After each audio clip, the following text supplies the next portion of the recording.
on News Radio 690 KTSM. I'm your host, Andrew J. Polk. Thank you for tuning in, however you may be doing so, be it on air, online, live, streaming through the free and reliable iHeartRadio app, or joining us over on the various social media pages. We're up on these days, facebook.com/Talk El Paso, the Talk El Paso channel over on YouTube, Twitter at Talk El Paso, or twitch.tv, Andrew J. Polk. Oh, there's a lot that's been going on this week, this month, this year so far even already, and now that we're at the end of this week doing one of our favorite things to do, that is Free for All Friday, meaning we are getting into the issues that maybe we didn't quite get into enough. I mean, there's plenty that went on in this region and is continuing to go on to. We're on the cusp of early voting when it comes to the everything that's going to be on the ballot. Still a stacked election, including everything coming from Prop K. Yeah, if you were to try to light a match in the room that Prop K is being talked about, you'd run out of oxygen almost immediately. But still plenty of other things, including other school boards, a lot of school boards, actually, most of the big ones in the region, as well as other proposals on there that there's some debate on. Yeah, I know there are those out there just saying, vote no to all of it, just make it simple. But there are some, analysis back and forth, which is currently encourage everyone to read it before coming to any decisions. We've done a lot of analysis on Proposition K, but there's more to come, including new articles out today, and new analysis coming out as of the end of this week. I already have Bernadette Bandicole. Happy Friday to you as well. And Robbie Flores wishing everyone a happy Free for All Friday. So those are just a couple of the things that have been coming up in the midst of the Texas legislature, as also coming up with, there's election stuff. There's other election stuff. Looking towards 2024, signing in or swearing in of a new former district attorney, now the U.S. attorney for the Western District of Texas, is also Austin Redfern chiming in. Hello to you as well, and greetings to the Talk El Paso family. More analysis of what may or may not be going on with the streetcar, and that's just the local stuff. There's more blind spots than we often can get to. So if this is the day when, if you want to bring something up, and as long as you promise to keep it clean, you can do so by calling in. We have those phone lines open and available. That number to call is 915-544-5876, 915-544-KTSM. And, well, there's just so much to get into there. And if you got something you want to bring up, now is the time. We've also got some of those conversations I've been having leading towards some of the future stuff we got coming up for you on the show about more of the preparations with an eye towards not even just May 6th, the election day, but towards May 11th. No, it's not some other arcane weird day, but it is the day when it relates to the election anyway. It is the day that there's the anticipated end of Title 42 based on the federal removal of pandemic era restrictions. Now, some that I've spoken to have said, well, we'll see if it happens this time. But given that the Supreme Court was involved, well, not directly in this decision, but removing their decision based on the fact that this was coming and their decision would end up being moot. A little complicated, I know. Yeah, point is that I feel like this might be the one that it finally sees that happen. If not, well, there's going to be fallout regardless of what's happening. And again, anytime we get one of these dates built up and in the consciousness and disseminated out there, and not even just local populations, but those interested in coming through the locality, the last estimate's tens of thousands, certainly, but more like 30 to 40 last estimate I've seen of those waiting in Juarez, primarily of Venezuelan points of origin, but it's by no means solely that, and anticipation of the end of Title 42. So, and John Browston saying when it comes to those propositions, if it spends money, vote against it. The city's almost $1 billion in debt. Like, okay, that's a rationale. And if that's what you want to vote on, that's your prerogative.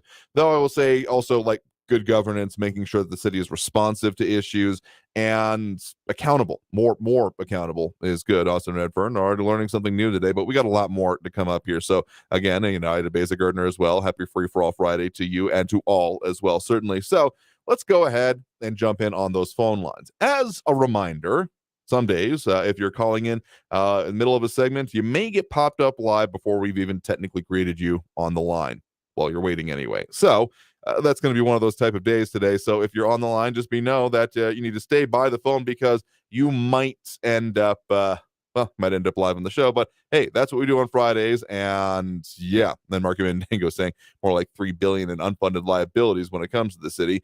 I mean, certificates of obligation, we've got the budget. There's a lot of analysis that goes into it. And so, well, let's hear about that or any of the other things that we may not have focused on enough today. So let's go ahead and just jump right in on the phone lines. We do have a caller on the line with us right now. You're live with Talk El Paso. Who's this? Hi, Andrew. It's Barbara on the west side. Hey there, Barbara. What's on your mind? A lot of things. Fair enough. It's a good thing it's Friday. Yep. Well, first of all, I was reading today that Bush, Clinton, and Obama have formed an NGO. And the purpose of it is to fund flights for those from Cuba, Haiti, Venezuela, and Nicaragua. Now, those are the 4 countries that the U.S. said, go to your country, apply. If you get accepted, then you have to have a sponsor and you can fly into the U.S.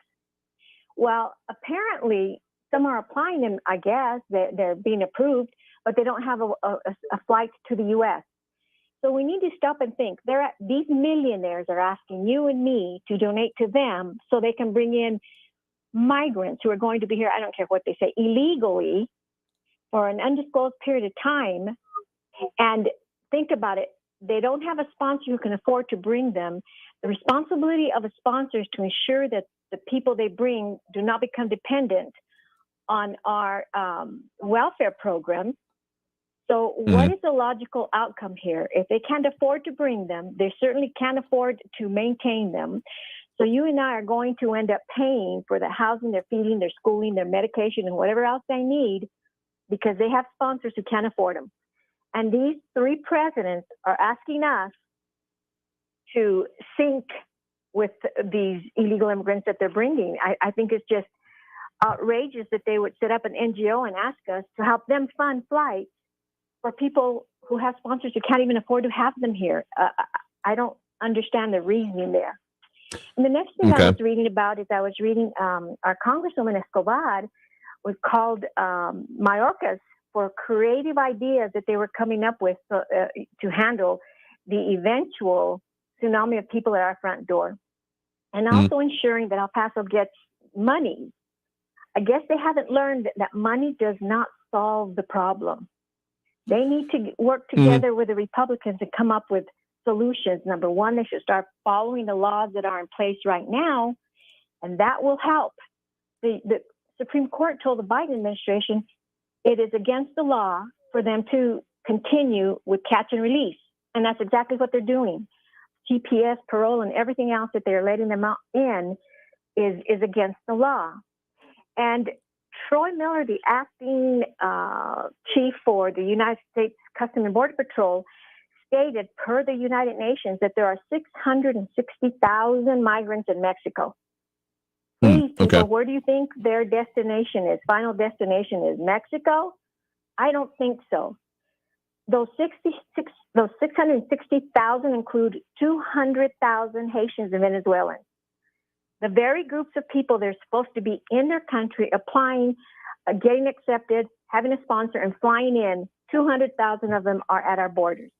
So we need to question ourselves, ask ourselves, how many flights are coming in? Because it's 30,000 from 4 nations. That's 120,000 a month.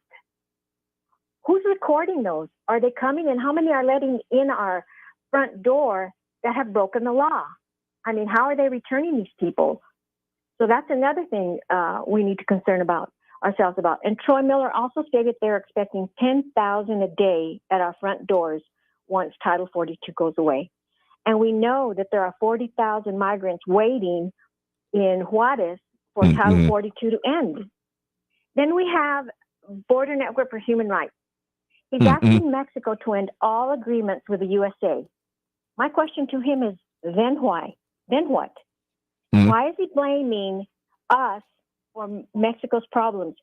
What he should come out and say is Biden is the sole reason for the fire in the shelters, the deaths by stoning, the cartels. I hear the cartels are stoning illegal immigrants to death.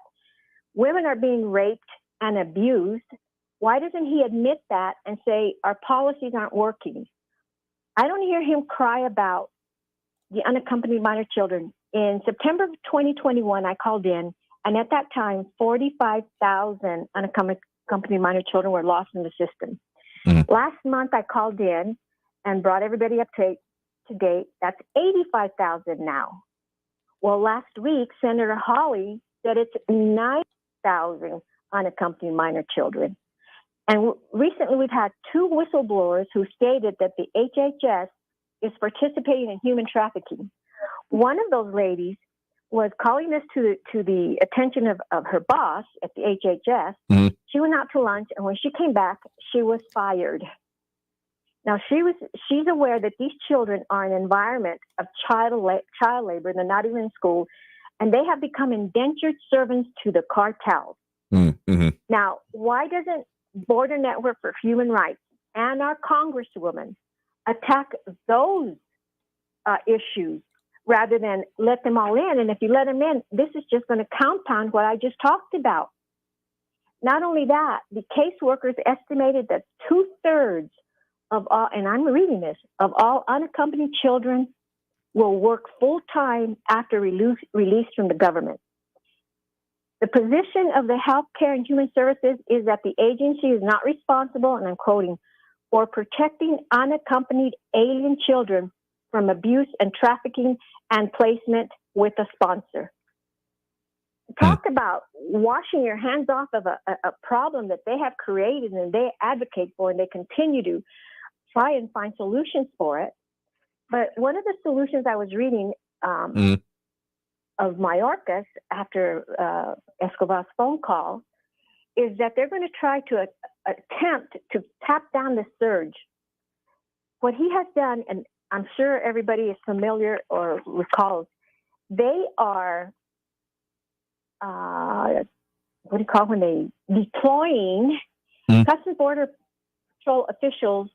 They're deploying them to work alongside Panama and Colombia security forces, on a 60-day campaign. 60 days, remember, he wanted the military to volunteer for a 60-day trek here to the border, and then he took the flight attendants, the marshals off the planes for 60 days to come to the border. And did any of that solve anything? I don't think so.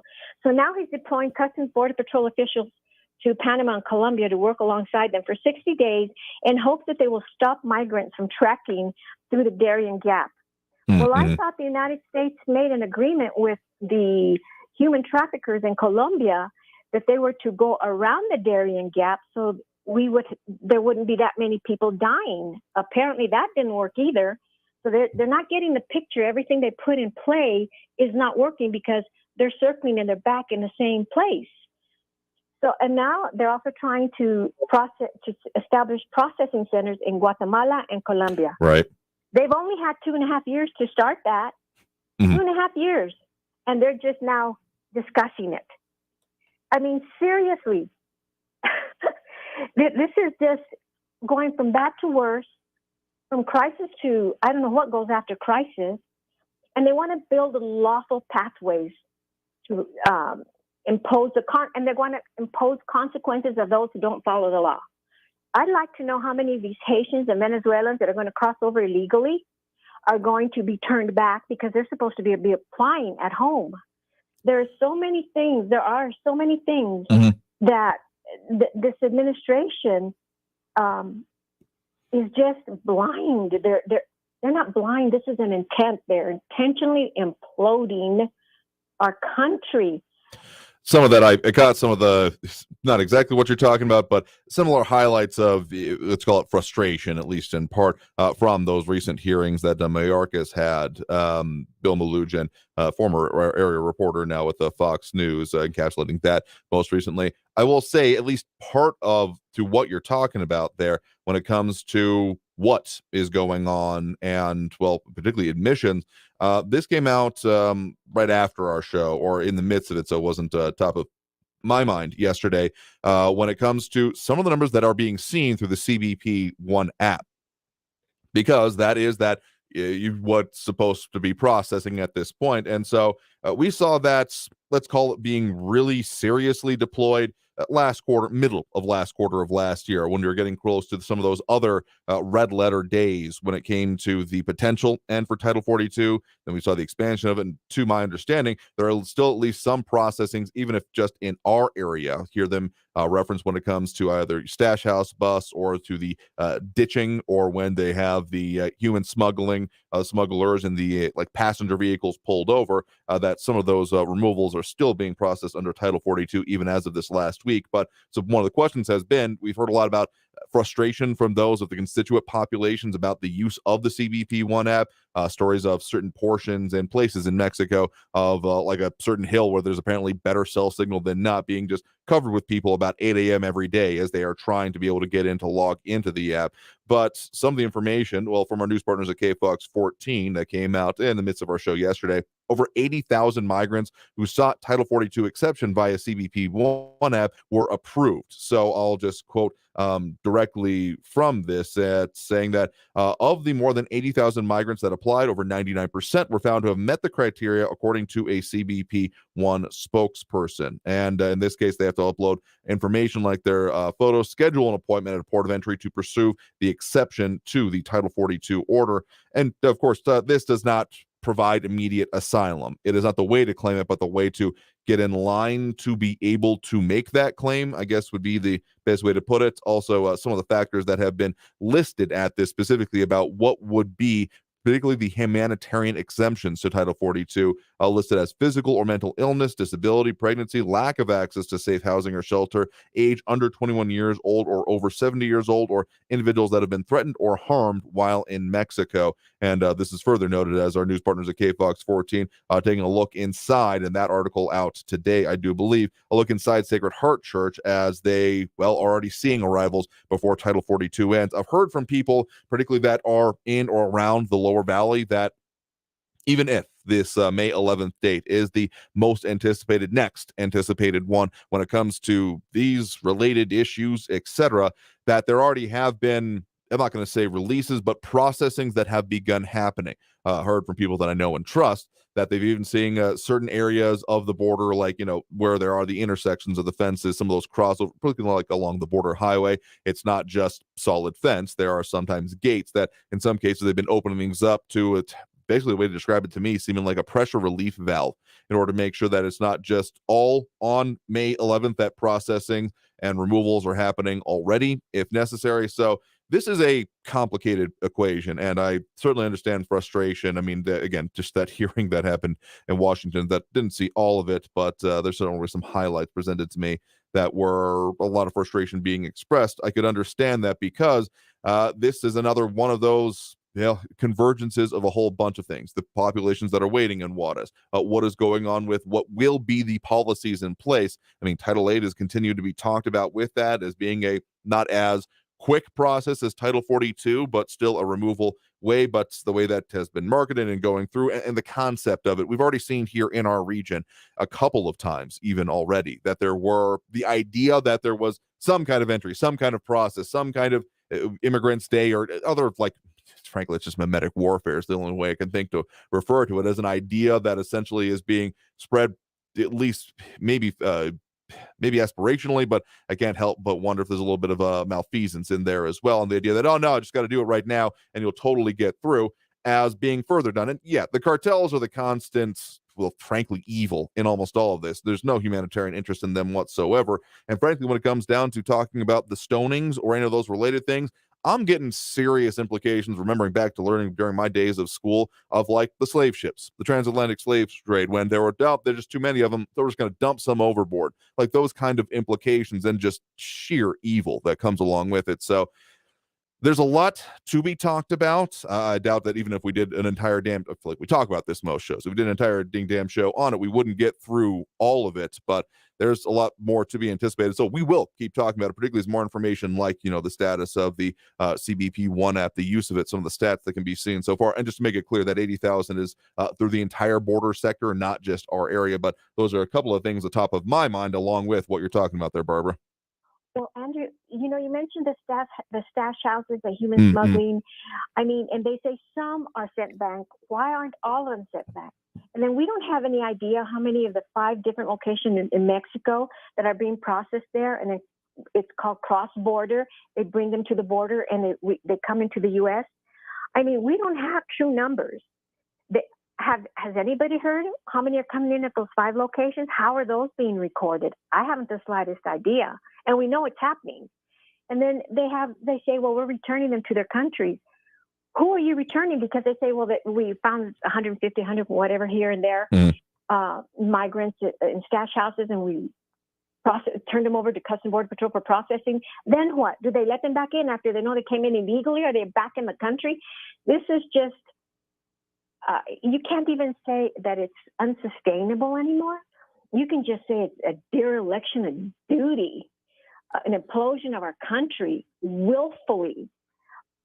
We've got to vote these people out of office. And El Paso, if you don't wake up, if you can't see what this administration is doing and what our Congresswoman advocates for and supports, go back to sleep. Let the rest of us vote, because we need change in our country. We need change in our community. Have you heard about President Biden's family now? The millions 9 family members are taking from foreign countries. How he's compromised? Have you read about it? How many attorneys the Biden administration, if it's not Jill's press secretary, a high-ranking official in the White House leaving, someone from the FBI leaving to go work in the legal offices of Biden or Hunter to protect them from consequences of their actions? I don't know. El Paso, wake up, because we don't have honest people in Washington. The DOJ's in on it. And Tony Blinken is the one who apparently put that letter out there for the 51 retired generals to sign that the laptop was Russian disinformation. I mean, Sully, El Paso, wake up, go vote and vote right. But I will say, vote for the proposition. I mean, practice makes perfect. Absolutely. So go out to vote. Absolutely. Thank you, Andrew. Sure thing. Have a great weekend. Sure thing. Thanks for the point in the call. I covered a lot here, but we'll keep doing it as much as we can every day. So do appreciate it. Okay. Bye. Have a great weekend. You as well. With that, let's go ahead and take that break right now. I think we're actually getting to the bottom of the hour break at this point. But hey, Free for All Friday. If we get into serious topics here, yeah, I'm often more than maybe to a fault willing to indulge that. But if you want to get on the line, of course, that number to do so is 915-544-5876, 915-544-KTSM. Back after this break on News Radio 690 KTSM. Stay tuned.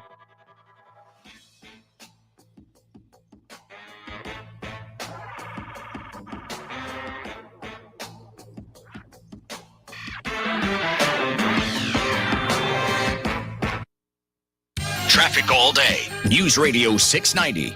A crash on I-10 West at Reynolds is blocking the right lane, slowing traffic. Expect delays. An earlier crash I-10 westbound just earlier at Loma Land has been cleared. Global Reach northbound at Montana injury accident. A crash with injuries eastbound red at Donovan Drive. And slow traffic Zaragoza from the Loop to Montana is a 10-minute delay. Carrie Edwards, El Paso traffic. How could $1,000 change your life? I could buy eggs. Then listen for inflation compensation. Your chance to win $1,000 to combat high prices. Honey, we're going to have eggs. Yes, it's excellent. Be listening for your chance to win $1,000 with inflation compensation.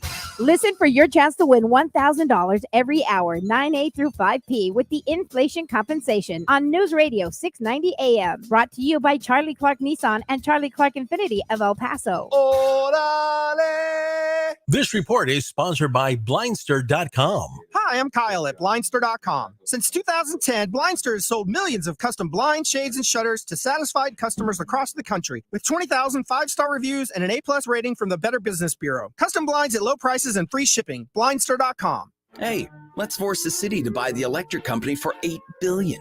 It costs 8 times more than El Paso's budget. Yeah. Property taxes would skyrocket. That's an awful idea. That's Prop K. And that's not all. Prop K shuts off water at some gas stations. That's crazy. No bathrooms or water to stop a fire? Small price to pay to stop pollution. But the Environmental Protection Agency said most of El Paso's pollution comes from international sources, not us. Let's pass it anyway. even if it means raising everyone's electric bills and property taxes and cutting police and firefighters? Now you get it. This is the worst idea ever. Who wrote this? My neighbors did. How can you call yourself an El Pasoan? I don't. I'm from Austin. Austin wrote it. Only El Paso can stop it. On May 6th, vote no on Prop K, the worst idea in El Paso history. Political ad paid for by El Pasoans for Prosperity PAC.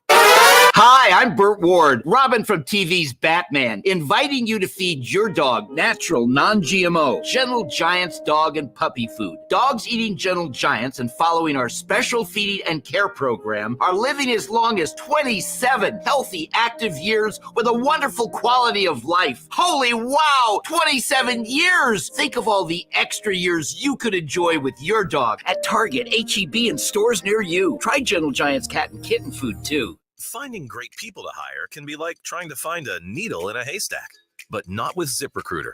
Their powerful matching technology delivers so many qualified candidates, it's like finding a needle in a needle stack. In fact, 4 out of 5 employers who post on ZipRecruiter get a quality candidate within the first day. For less hay and more needles, head to ZipRecruiter. And right now, you can try ZipRecruiter for free. That's right, free. At ZipRecruiter.com/free.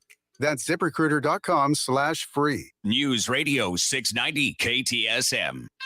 Live from the KTSM AM 690 studios, it's Talk El Paso with Andrew J. Polk. To be a part of the show, follow on Facebook at Facebook.com/Talk El Paso. Now here's your host, Andrew J. Polk.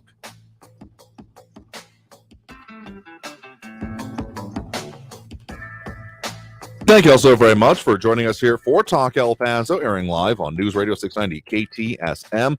I'm your host, Andrew J. Polk. Thank you for tuning in, however you may be doing so, be it on air, online, live, streaming through the free and reliable iHeartRadio app, or joining us over on the various social media pages we're on these days, Facebook, YouTube, Twitter, and Twitch, either under Talk El Paso or Andrew J. Polk. And a lot of commentary coming in there already. Those dropping those likes and reacts. It's always end up being more than I can have on screen. Good problem to have. I'm not complaining about it. Just it's more of my technology being unhappy with it. But if you're chiming in over there or adding those 2 cents, Flaco Jimenez, Amber Banda, Ion Graham, Robert Haynes, Ida Beza Gardner, Monica Cervantes, Richard Janisic, Robbie Flores, Bernadette Bandicole, and James Holmes. We do appreciate it. So let's just dive straight back into the phone lines here, get back to more of those calls as well. We do on Free for All Friday. So we do have Nate on the east side here with us right now. Nate, thanks for joining us. Yes, thank you, Andrew. And God bless you for your program and doing such a great job.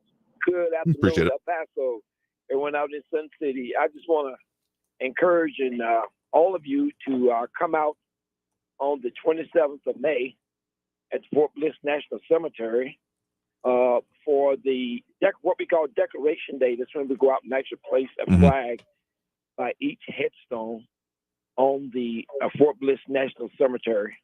Up to last year, we placed approximately 45,000. It takes about 2.5 to 3 hours. We get volunteers from all over El Paso, Las Cruces. Some come from Silver City. People come from various states. It's just a great time. You come out. We start at 8 a.m. in the morning. And I just want to say, I'm not at Fort Bliss. I'm retired Sergeant Major. I'm just, I do what I do in the community to help.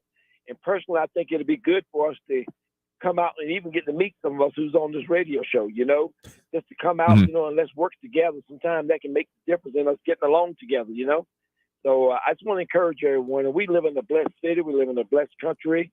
And let's just make the best of it, okay? Andrew, thank you. If you have any questions, sir, I'll stand by for a minute. All right, sure thing. I'll yield that time. Well, I mean, so yeah, Monday, May 29th, 8 a.m. at Fort Bliss National Cemetery. Any particular place y'all going to be meeting? I apologize. So let me correct. The Decoration Day is going to be Saturday. Decoration Day, sorry. But the Memorial Day celebration obviously is on that Monday. But we put the flags out on May 27th. That's Saturday morning. May 27th, Saturday. Gotcha. Gates open at 7, and we'll meet at the rostrum there. That's right past the big flagpole. There'll be instructors, guides, and everybody there to assist you. I may have misheard you, so I think the apology is mine. But yeah, so Saturday, May 27th, 8 a.m., meeting just there, basically right in front. Absolutely. Yes, sir. Yes, sir. We would have families, people of all walks of life. It's a beautiful time, and it's done right, and it's very special to honor our community and our veterans. Absolutely, certain important thing to do there. Hope I'll be able to make it out myself. We'll see if I have other duties making me go elsewhere, but appreciate you sharing that knowledge and information with us here, and hope people can make it out there. So do appreciate the point in the call. Yes, sir. Thank you. Have a great day. You as well there. With that, let's go ahead and take that next break again. Just getting back on track here a little bit, not blowing up the clocks, but again, if you're on the line, stay there. If you want to add your 2 cents, that number to call is, of course, 915-544-5876, 915-544-KTSM. Back after this break with more Talk El Paso here on News Radio 690 KTSM. Stay tuned.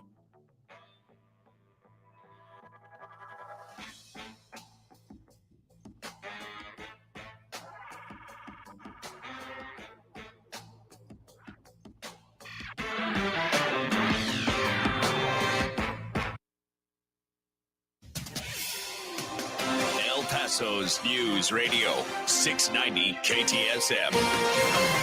Hello, everyone. This is Robert Olguin with your KFOX 14 news update. A local teenager who was shocked and burned after climbing a power pole in East El Paso has been taken to a hospital in Lubbock. Police have confirmed that the victim was a minor, and University Medical Center say that he was taken to a Lubbock burn center this morning.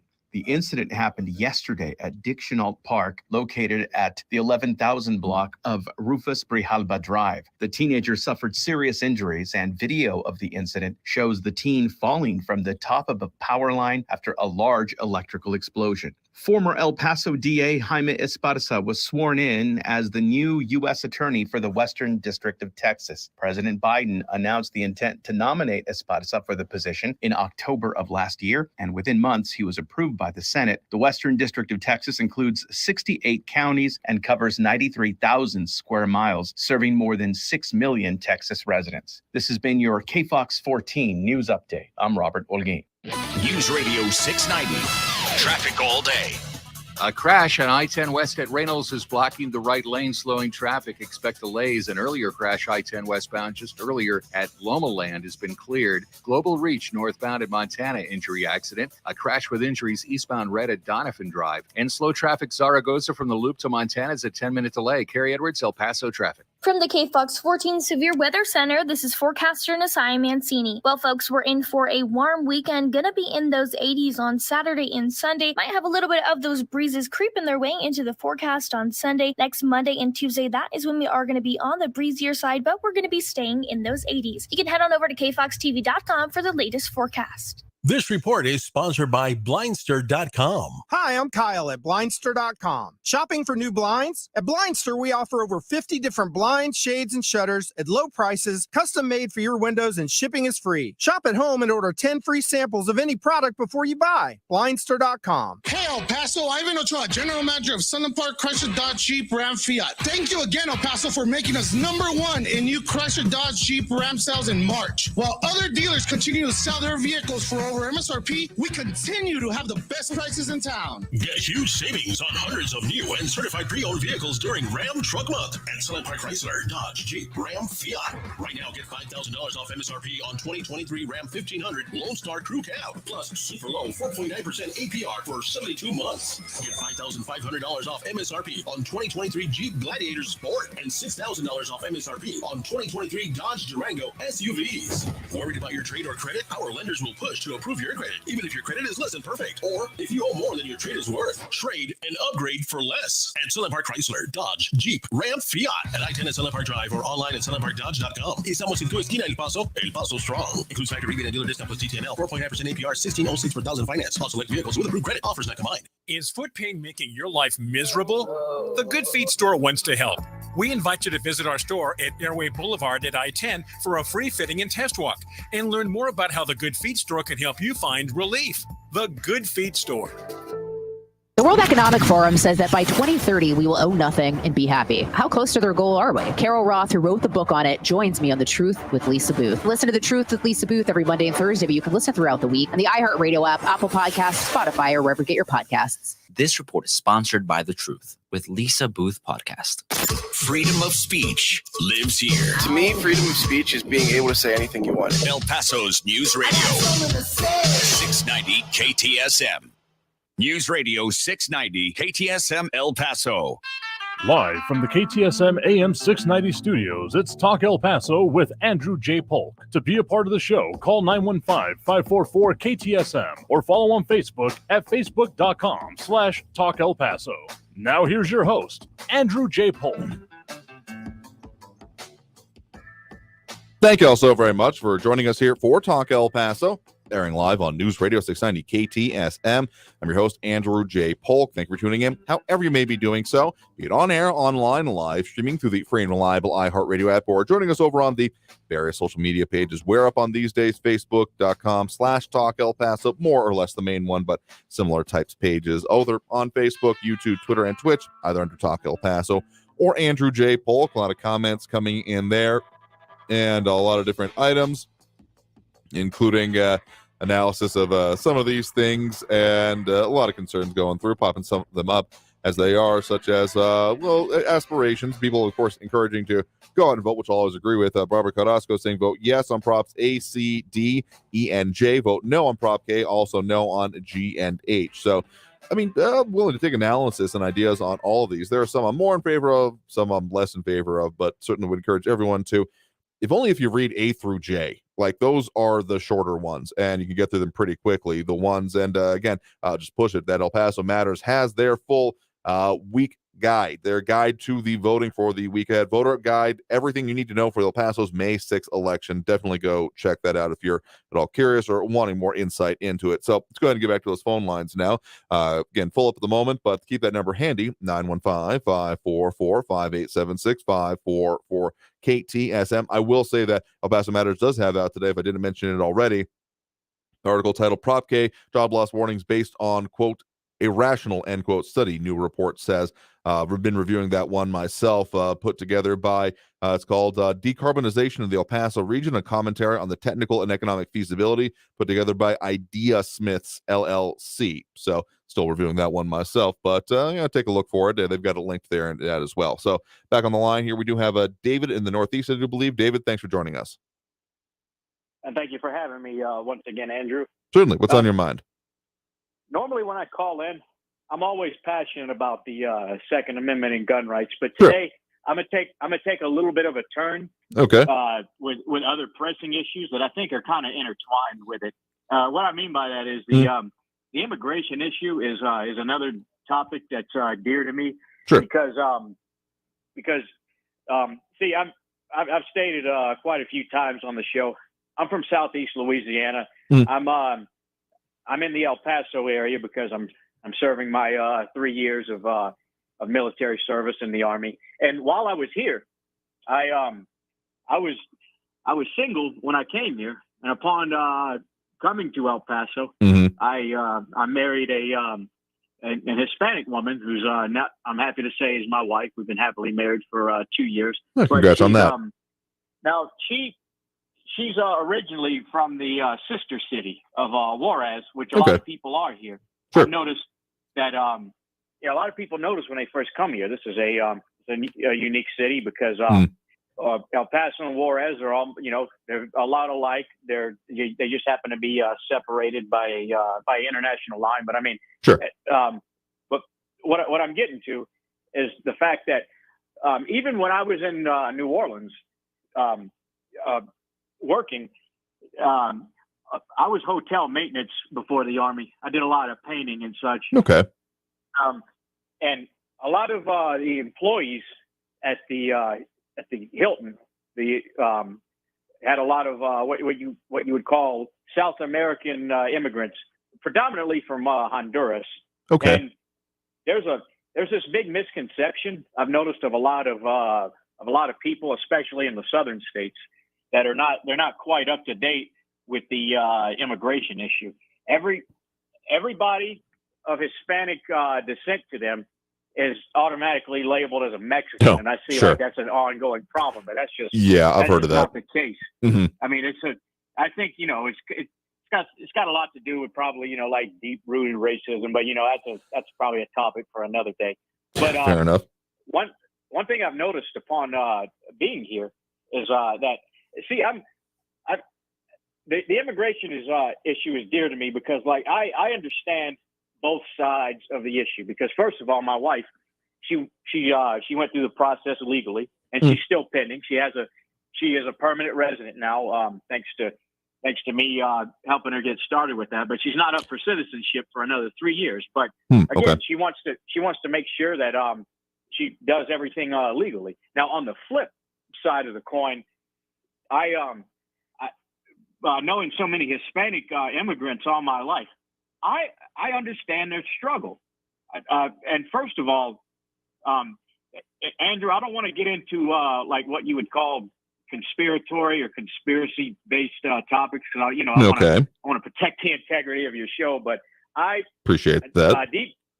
Deep down, I believe that that a lot of the beginning of the immigration problem could be deep rooted with some of the United States. What I mean by that is that it's no secret anymore. I mean, mainstream television and all these documentaries talk about a lot of CIA drug operations, and then another thing that connects with the gun issue is the whole Fast and Furious, where the DEA, they were caught doing some very shady things on the southern border, and it didn't go so well. What the real story was, what really happened, I'm not going to go there. So again, there's it's like a lot of us who think we got this we have this immigration problem. It's just a lot of it is because we didn't deal with it correctly from the beginning, and this the consequences of it. It's just like the gun problem. Everybody wants an easy solution to these problems that we have, and I understand. I mean, I don't want to see innocent people shot up too, and I don't, and I want to protect the innocent. That is why I'm armed everywhere I go illegally, because I mean you never know when danger is going to strike. And another thing that people don't understand that I learned from my wife was I had no idea up until 2 years ago that guns were against the law in Mexico. Right. I said, are you kidding me? Guns are against the law in Mexico, and they have some of the worst gun problems. But then I read an article the other day about the United States is to blame for Mexico's gun problem. Now, I'm not going to completely write that off and say like that's left-wing propaganda, but there is a little bit of truth to that. But the reason why I'm saying there's a tiny bit of truth to that is because this goes back to the fact that if you ban all guns tomorrow, it is not going to get rid of the gun problem in the United States, and it's not going to make the cartel give up and run dry on the illegal guns that they're already toting around. And another thing, a lot of people they have this idea that that if you make something illegal, it'll go away tomorrow. Now, that's not always been the case. What's going to happen is that good people, once again, they're going to be left to the wayside. And Andrew, thank you for letting me call on the Free for All Friday. That's pretty much what I had to say today. I just wanted to wing what I was having to say. Usually I have everything wrote down, but today I'd like, since it's Free for All Friday, there's probably a lot of other people behind me that need to say. And Andrew, thank you once again. God bless everybody, and have a good evening. Yeah, sure thing. Well, thank you for the point in the call. Do appreciate it. I mean, yeah, there are the truisms out there of that, drugs and human smuggling come north, that money and guns and ammunition go south.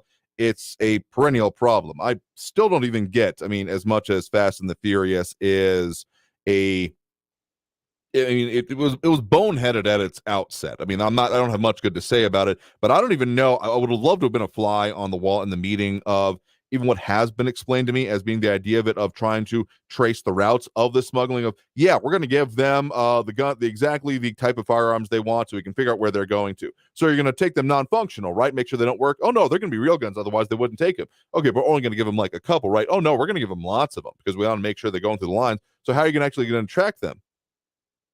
crickets. I mean, that's how I imagine it went in my mind anyway. So there are questions about that, and even just the supposition of how did you expect that to work out? And yeah, but I mean, seriously, the smuggling across the border, we often talk about it to the north because that's what's of a primary concern to the audience that we got on this side of the border, but it does go both ways. And yeah, there is one legal gun store in Mexico. It's in Mexico City, and there's it's a store in name only, because I don't think they actually you can actually go in there and buy anything except at the end of a very long process, the way it's always been explained to me. Anyway, let's take that next break right now. Coming out of this, see what else, or you can get on the phone line before we get to the end of the hour anyway, but we got another one on deck, don't worry, so stay tuned. More Talk El Paso after this break on News Radio 690 KTSM. Stay tuned.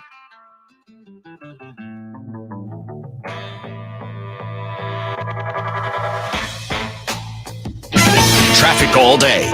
News Radio 690. Traffic slow on the I-10 westbound from the Hunter Viscount exit to the 54 Patriot, 5-minute delays. An accident involving a truck blocking the left shoulder on the 54 Patriot southbound of the I-10. Northbound Joe Battle at Rojas, a disabled truck's blocking the right shoulder, causing some brief stop-and-go delays. Southbound George Dieter at Esther Lama, an accident reported. Kerry Edwards, El Paso traffic. This report is sponsored by Blindster.com. Hi, I'm Kyle at Blindster.com. Shopping for new blinds? At Blindster, we offer over 50 different blinds, shades, and shutters at low prices, custom made for your windows, and shipping is free. Shop at home and order 10 free samples of any product before you buy. Blindster.com. Hey, let's force the city to buy the electric company for $8 billion. It costs 8 times more than El Paso's budget. Yeah. Property taxes would skyrocket. That's an awful idea. That's Prop K. And that's not all. Prop K shuts off water at some gas stations. That's crazy. No bathrooms or water to stop a fire? Small price to pay to stop pollution. But the Environmental Protection Agency said most of El Paso's pollution comes from international sources, not us. Let's pass it anyway.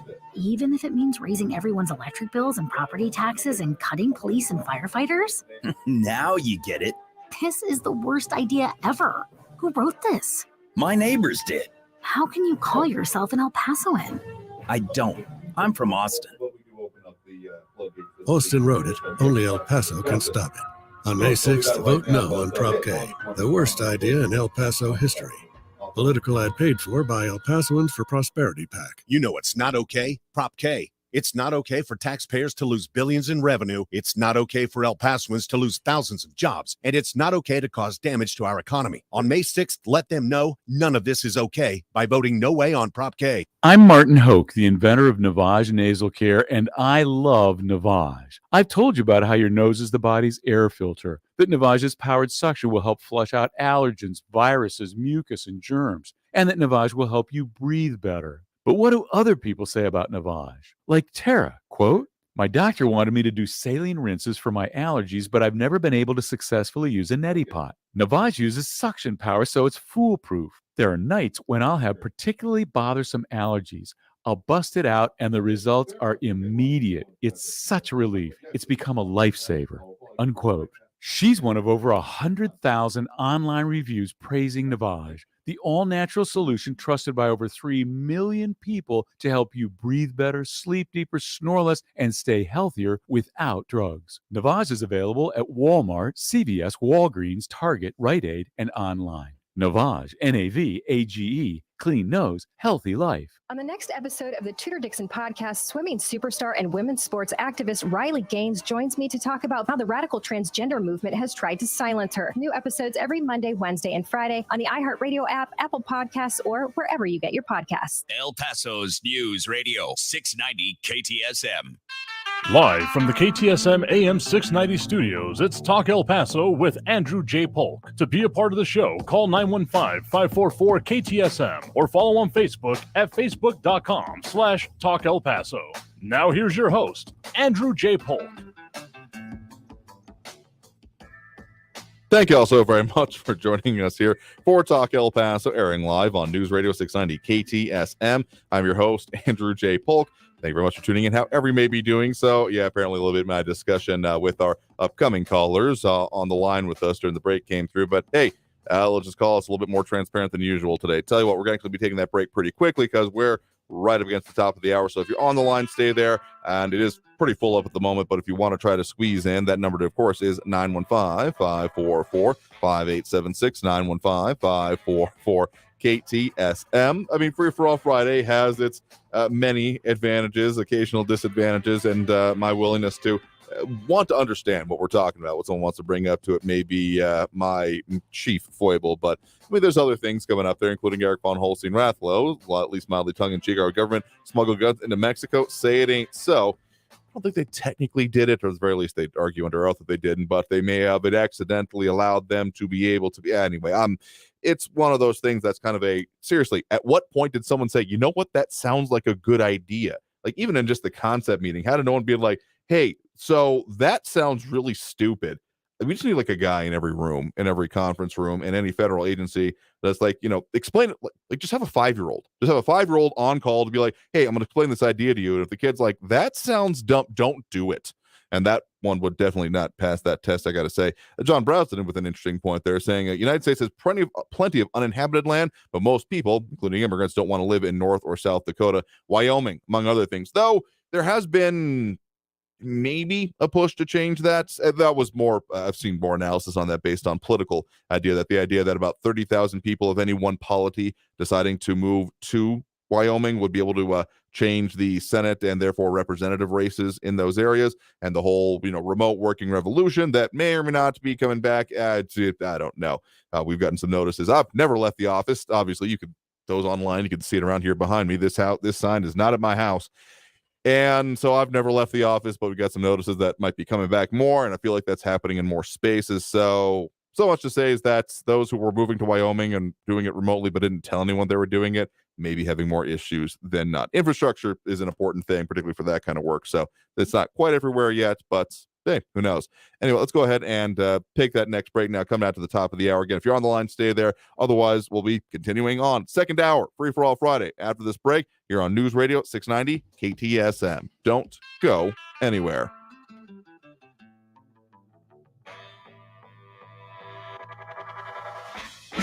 Traffic all day.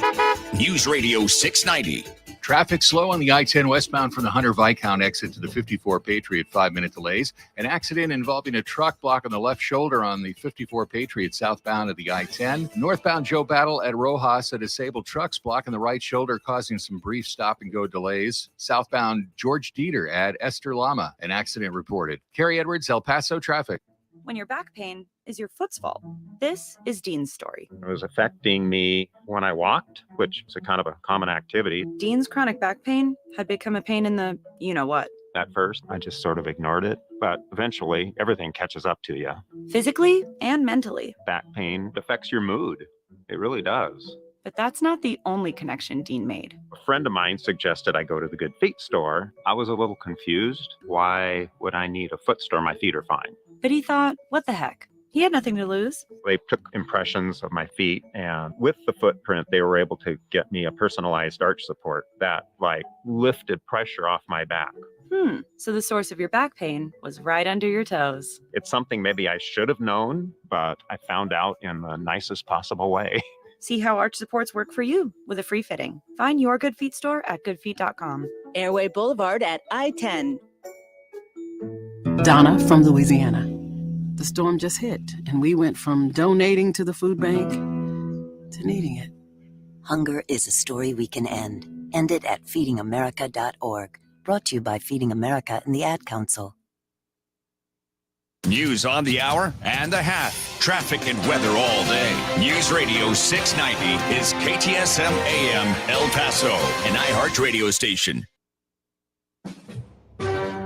NBC News Radio, I'm Brian Shook. A highly anticipated decision from the Supreme Court is due before midnight Eastern Time.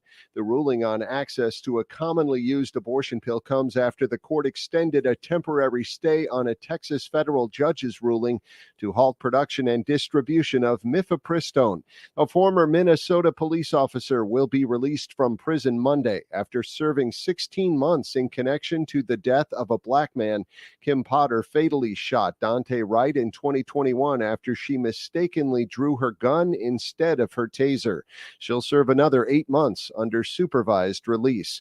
Prosecutors have formally dropped manslaughter charges against Alec Baldwin in connection to the on-set death while filming the movie Rust. In the filing to dismiss the charges, special prosecutors cited new facts that demand further investigation. The charges were dropped without prejudice, meaning Baldwin could still face charges as the investigation continues. It's a different story for the film's armorer. Miguel Almaguer has more. The attorney for Hannah Gutierrez Reed says she still faces a charge of involuntary manslaughter. That case is moving forward. Assistant Director Dave Halls has already reached a plea deal in the case, 6 months probation. I'm Lisa Taylor. The U.S. Drug Enforcement Agency says the drug overdose epidemic in the U.S. is a clear and present threat to public health, public safety, and national security. The agency is urging Americans to rid your medicine cabinet of unneeded and unwanted medication this Saturday. Keep them safe, clean them out, take them back at the U.S. Drug Enforcement Administration's National Prescription Drug Take-Back Day, Saturday, April 22nd. Collection sites are located around the country and will be taking back tablets, capsules, patches, and other solid forms of prescription drugs. Stocks edged higher Friday, but not enough to offset losses for the week. You're listening to the latest from NBC News Radio. Texas public school kids may soon be getting a lesson in the Bible whether they like it or not. The state Senate has given a thumbs up to a bill that would require the 10 Commandments be posted in every classroom starting next school year. This would be a good, healthy step for Texas to bring back this tradition of recognizing America's religious heritage. That's the bill's author, Republican Phil King. A separate bill, which has also passed the state Senate, would designate a specific time for students and employees to read the Bible or other religious texts and engage in prayer on campus. Connecticut's congressional delegation is calling for the NCAA champion Quinnipiac men's ice hockey team to be honored at the White House.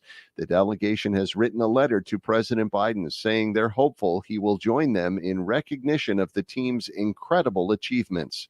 Quinnipiac defeated Minnesota in overtime on April 8th to win the Frozen Four and the NCAA title. It's official. Afro Man is running for president.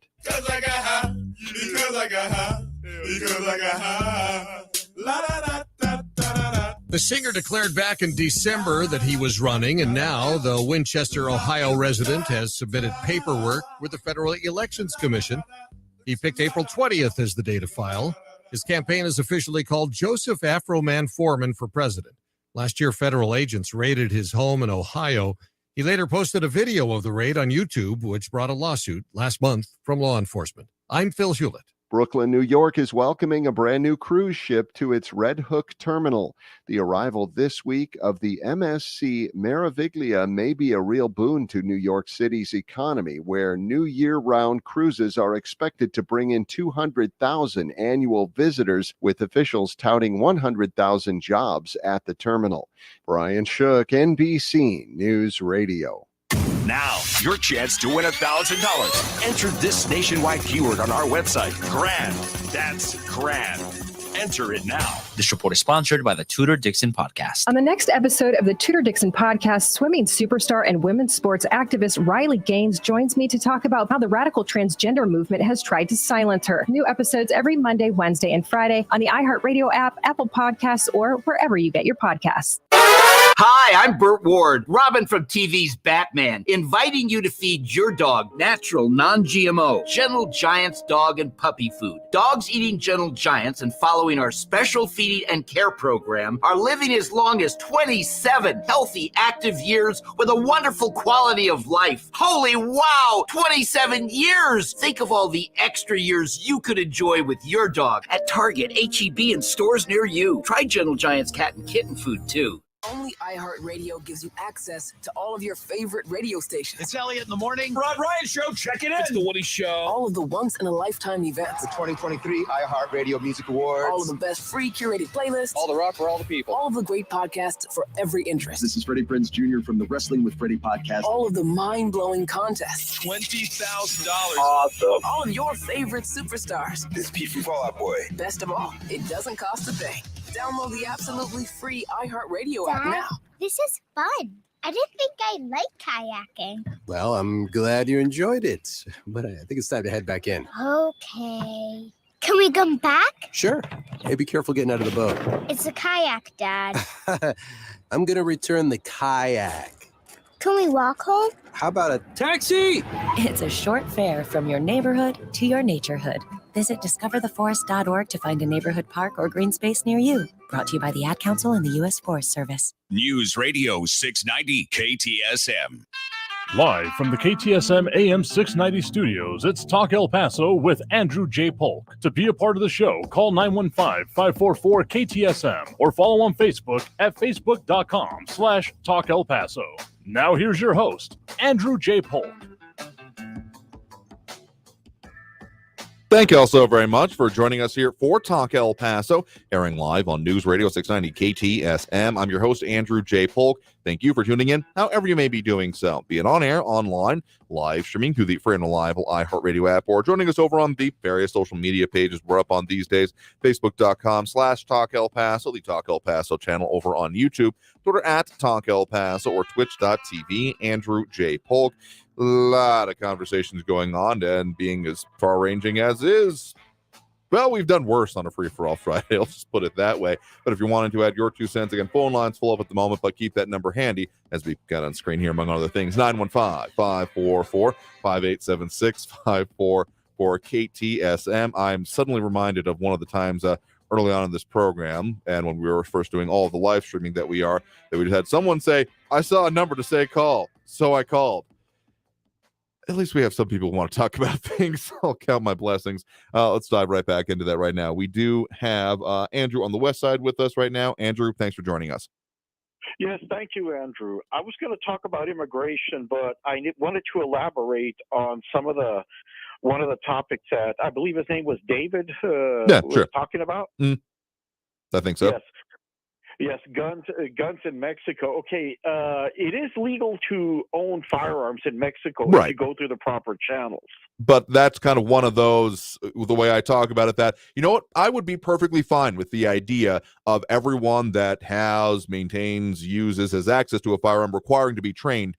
But for the example that is therefore set by that, it's totally possibly legal to, but again, there is literally one store you can actually purchase it from, and the hoops that have to be jumped through are, well, just, I'm going to call it ridiculous, given also the realities of what exists elsewhere in Mexico. Correct. Well, the application process is not that expensive. However, last time I looked on their website, the Sedena, which is located in Mexico City, the guns are quite pricey. Let's just say a semi-automatic pistol, caliber .380, which that's the highest caliber in semi-auto you're allowed to own. You're looking between $600 to $800, the equivalent to $600 to $800 US dollars. Now you're allowed to own 38 specials, okay, and that's only for target practice and competition. You're allowed to legally own 9 registered long guns and 1 handgun only, and only so much ammunition. But you cannot take any of those guns out of your house unless there's an actual need, unless you're a politician, and it goes into details. You're in law enforcement, you're a member of the military, or you're part of a security force. So it isn't, the application process is not that expensive, but yes, you do have to go through a lot of hoops. Yeah, and actually, I'm seeing reference here that I guess I hadn't looked up totally before, that there is actually one other gun store in Mexico, one in Nuevo León, which would be news to me, frankly. Correct. Yeah, it's news. That's the first time I've heard about it too. But like I said, you can't take the guns out of your house. Oh, just a bit of fact: between 2009 and 2014, that gun store in Mexico City sold about what was the last thing I saw? About 54,000 guns to its citizens. 54,000 guns. Which, yeah, I'm gonna call, at the very least, if they're saying that's all of them, I'm gonna call a little bit of BS on that one, considering the videos from reputable sources, or at least sources that I trust, of there being just basically armored columns of, particularly, I mean, the cartels are, of course, the primary factor that I'm going to be unhappy about, being not the responsibly armed part that I often talk about. And the fact that there's often been at least a couple of like the first and second battles that were involving the release or not of one of the sons of El Chapo, that essentially the cartels were able to outgun even the local and even state level authorities, is, well, okay, there's a problem there. Yes, well, yes, there's a gun problem in Mexico, and some of it does come from the U.S. But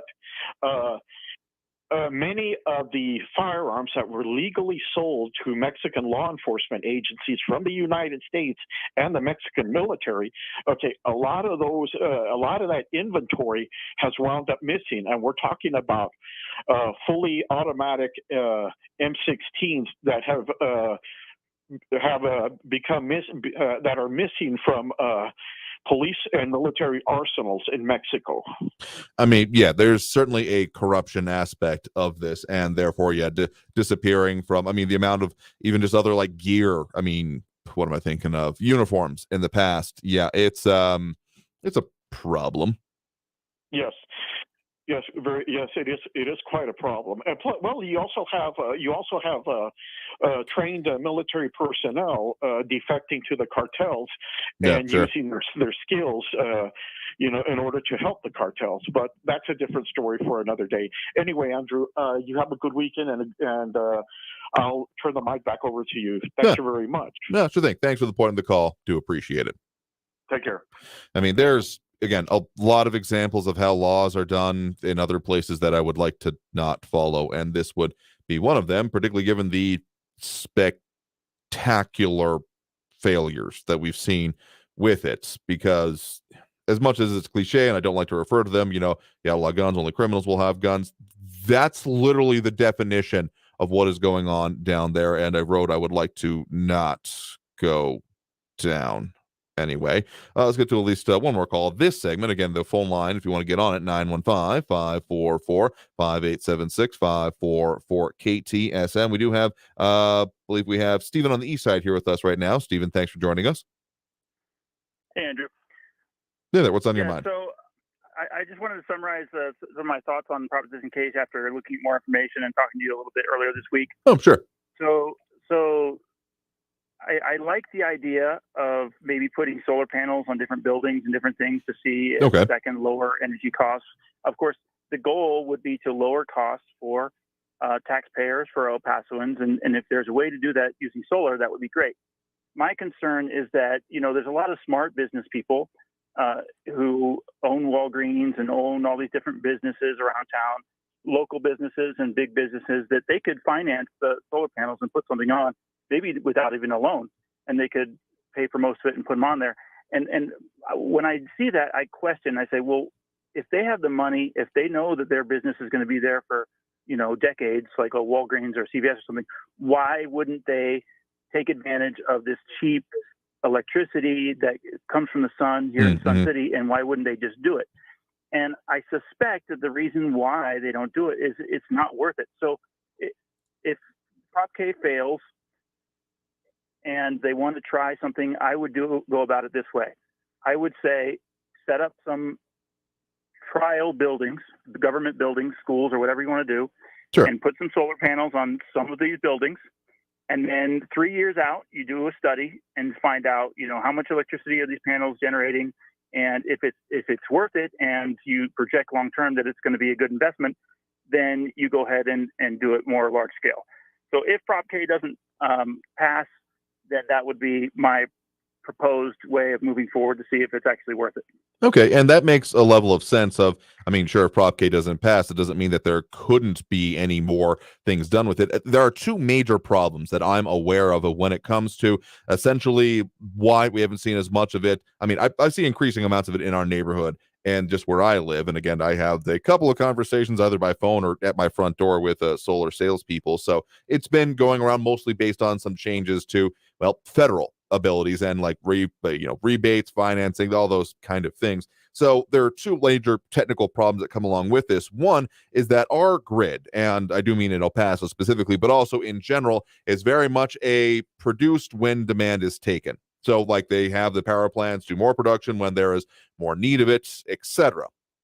But with solar, that's not really possible because it's generating when the sun is highest, best angle for the panels that don't move, etc. And so time shifting it has always been the biggest problem. Now, of course, there has been, I've mentioned this previously, like there was the at least 1 megawatt battery backup test that was going on at NMSU, and El Paso Electric has more recently than that mentioned that they are working on multiple megawatt backups in order to have that so that it can be time shifted as they've been doing their own integration in that way. Part of that whole effort about El Paso Electric being carbon zero by, I think, 80% by 2030, 2035, something like that. And so that's one of the issues, but also just the way that, the kind of grid is situated is that it's not meant to be taking this like high standby loads that can be dealt with, but it takes infrastructure changes. So that's one of the reasons, I guess, that maybe El Paso Electric hasn't been out there saying, hey, all these buildings, all these people, if you got a big building, you got a warehouse that's got acreage of roof, just put all these solar panels because it'll actually save us a lot of hassle. We don't need to build new power plants. That's not exactly how it's being talked about. There have been certain states, I want to say Hawaii, but I'm not 100% on that, where it was actually illegal. Like you had to get permission to even install solar panels because of the concern for the grid. And that's been, this is like, years ago, but that's been the level we've seen. But then also specifically when it comes to the money, the aspect of is it worth it or not? That's why one of those key parts that I read into Proposition K that would have to be enacted in order to live up to the claims that have been being made both by proponents and people who like the idea of this being a savings measure is those interconnection fees. Because that's the reason in El Paso that you don't see, if you have solar panels on your house, you don't see a negative bill. You don't get money back on your bill. There's always going to be a minimum because there's always going to be that you can't go below that minimum fee. So you got huge power usage doing like, I don't know, serious greenhouse work. You're an arborist or whatever, charging a lot of power tools, what have you. If you got major power uses on your own home, you can eliminate a lot of the cost, but there's always going to be that like 30, 35 currently, I think, minimum dollar charge on it just for being connected to the grid, because the way it works in Texas and specifically El Paso is you don't get to have the power go to you first and then send off the rest of the grid. You have to be connected to the grid, so all of it ends up going there. And so that interconnection cost, unless you want to go totally off grid, which is a decision that I would certainly urge anyone, if they want to do so, to think through fully and of all the details of, because I'll just say it doesn't make sense for me right now, because as much as it's an intriguing idea, having reliability of it is still, again, as I've mentioned before, my primary focus. But those are at least the two major points that I have had to come up and that I've thought about when it comes to why we haven't seen kind of like what you're discussing already. Right. So, yeah, going off the grid isn't necessarily a very good idea or feasible thing because you're producing solar during the day and you're not producing at night. So same problem. Have to be connected to the grid if you want electricity at night, unless you've got a very expensive battery system, which I don't think is something that's worth doing. But I will say this.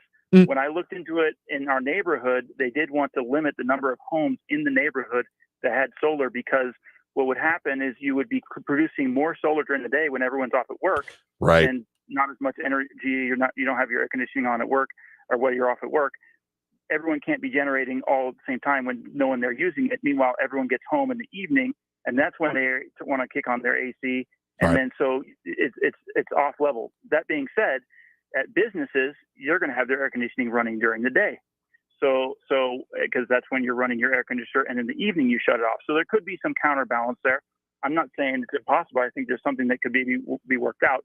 But first, you don't just go 150 mil and just put them everywhere and say, oh, well, maybe it'll work. I would suggest that you do a few buildings and then move on from there. So the other reason why I called is Raul called earlier this week. He wanted to bring in other things, national news, and now it's Friday, so I'll talk about it. So he brought up the abortion issue. This abortion bill thing came up. But something Raul doesn't understand about what the Supreme Court said. The Supreme Court didn't say there is no abortion. The Supreme Court said that the Constitution doesn't deal with this issue. And anytime the Constitution doesn't deal with this issue, that means the issue needs to go to the states. So that actually is a conservative position. Even Justice Ruth Bader Ginsburg said Roe versus Wade wasn't very good on constitutional grounds. And so what it actually was is saying, no, anytime the Constitution doesn't address something, then it needs to go to the individual states. And what has happened in individual states, even places like Kansas, they're like, well, we're not going to ban abortion completely. There's rape, incest, medical issues, risk of the life of the mother. So that's what's happening basically on a lot of state levels. And it depends, obviously, which state you're going to be in, what restrictions they're going to put. Yeah, and that whole idea of, laboratories of democracy and all that kind of aspect is very much evident once you get into the 9th and 10th Amendments of the Constitution, saying that all rights and, or basically all powers not explicitly given to the federal government are reserved to the states or to the people, respectively. So I get that, and I do think there have been some in the national sphere. I want to say it Lindsey Graham specifically, but I might just be thinking about him in the way that I'm often frustrated by him, about putting forth a bill ahead of the last midterm election to deal with it at the federal level that would kind of mess up that whole narrative that's been getting put forth. So whether or not it's reasonable to expect that this could end up coming up at the federal level if there were ever to be firmer control by Republicans, conservatives in general in Congress, that is, I think, a reasonable point to be continued to be debated. And of course, we've seen differences even across our own state line, Texas versus New Mexico, on the way this is dealt with. I kind of remember an old Chevy Chase skit on SNL back in the 70s, 80s time frame before these things were getting decided. When it came to these decisions, it was him pretending to be I don't know if it was just a made up or a specific presidential candidate. And the way he said it is that, I think abortion should be left up to the states so that every state can make their own decision and you can always go across state lines to get one. So I think that was a tongue-in-cheek point at that point, but it kind of feels like it's becoming the reality again now. Yeah, I think that's right. That's probably the way it's going to end up. My final point was going to be about presidential politics. Of course, Afro Man has joined the race, so anyone can vote for Afro Man if they want to. He has indeed. I had to try so hard not to laugh during the break. I'm sorry that you just brought that up, but I got lost control of it now. So the story kind of goes like this when it comes to Joe Biden. Mm-hmm. Back when he was vice president, he was in charge of Ukraine. He was in charge of funneling money over there. They were putting energy infrastructure and all these different billions of dollars into different things, banks were getting all this money, loan guarantees and all this stuff. His son Hunter got put on a board of a kind of corrupt bank, energy company combination, oligarchy kind of setup where he was getting paid for doing basically nothing. And that looked very, very corrupt, and it looks bad, and it probably is bad. And so he was in charge of that, and then he got a prosecutor fired, and who was looking into Burisma and the corruption there with Hunter Biden. And this laptop came up later in the last election, and Blinken, and the state Secretary of State right now, colluded, have all these experts say that the laptop was Russian disinformation, even though it was clearly real. And there was information on that laptop. A lot of people focus on Hunter doing drugs and all these different things, but that's not the big issue. The big issue is that supposedly Joe Biden was getting 10% of kickbacks of anything that Hunter was pulling in for his influence peddling campaign. And then all these people in the deep state, administrative state, tried to cover it up because they're probably all involved in it too. And a lot of the stuff seems like it might be coming out. So that's all the accusations and stuff. We'll see what comes from it. But a lot of that came out this week because there's a whistleblower who points that Merrick Garland, who is kind of in charge of the DOJ, may be blocking any kinds of investigations of exposing this corruption that Donald Trump tried to expose and then got impeached for. So that's a long story short.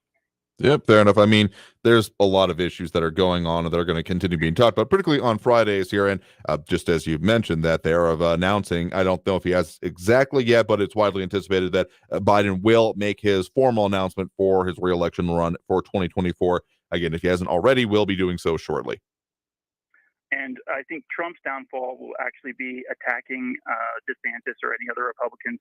Republicans don't like that. So it's not going to be the Democrats who take Trump down or some kind of investigation or prosecution. Trump, as usual, he's going to shoot himself in the foot by attacking other Republicans. I think that's how that's going to go down. It's an interesting expectation. I mean, he's always shown a willingness to, break Reagan's golden rule, although thou shalt not attack another Republican, because I don't think particularly that the former president really considers himself that. He may be the leader of the party currently and effectively, but I think that enough dissatisfaction in the ranks, so to speak, could end up being a problem for him. And then there's the whole specter of if he doesn't feel he's been treated fairly with it, he'll just run on his own anyway, which would lead to just a complete implosion of not necessarily the party, but of the chances of it in the next electoral cycle. So there's a lot of specters, a lot of pitfalls that could happen before we get to 2024. Of that, I am certain. Yeah, it'll be interesting to watch. As always, and we'll be here to talk about it. So do appreciate the point in the call. You have a good one there. You too. All right, tell you what, we got to take that next quick break right now. Coming out of this break, get to more calls, more comments, more of everything on the line. So if you want to get on that line, don't forget that number to do so is 915-544-5876, 915-544-KTSM. Back after this break with more Talk El Paso here on News Radio 690 KTSM. Stay tuned.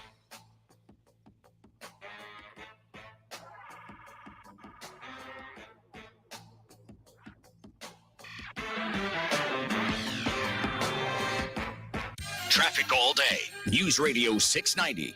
Northbound on the 54 Patriot at Sun Valley Drive, an earlier accident has multiple lanes closed. Only the center lane is open. 54 southbound, an earlier crash at the I-10. That accident's off on the left shoulder involving a truck. Global Reach still slow southbound from the expressway to Montana with 40-minute delays and an injury accident in the clearing stages eastbound red at Donovan Drive. Carrie Edwards, El Paso traffic. How could $1,000 change your life? I could buy eggs. Then listen for inflation compensation. Your chance to win $1,000 to combat high prices. Honey, we're gonna have eggs. Yes, it's excellent. Be listening for your chance to win $1,000 with inflation compensation.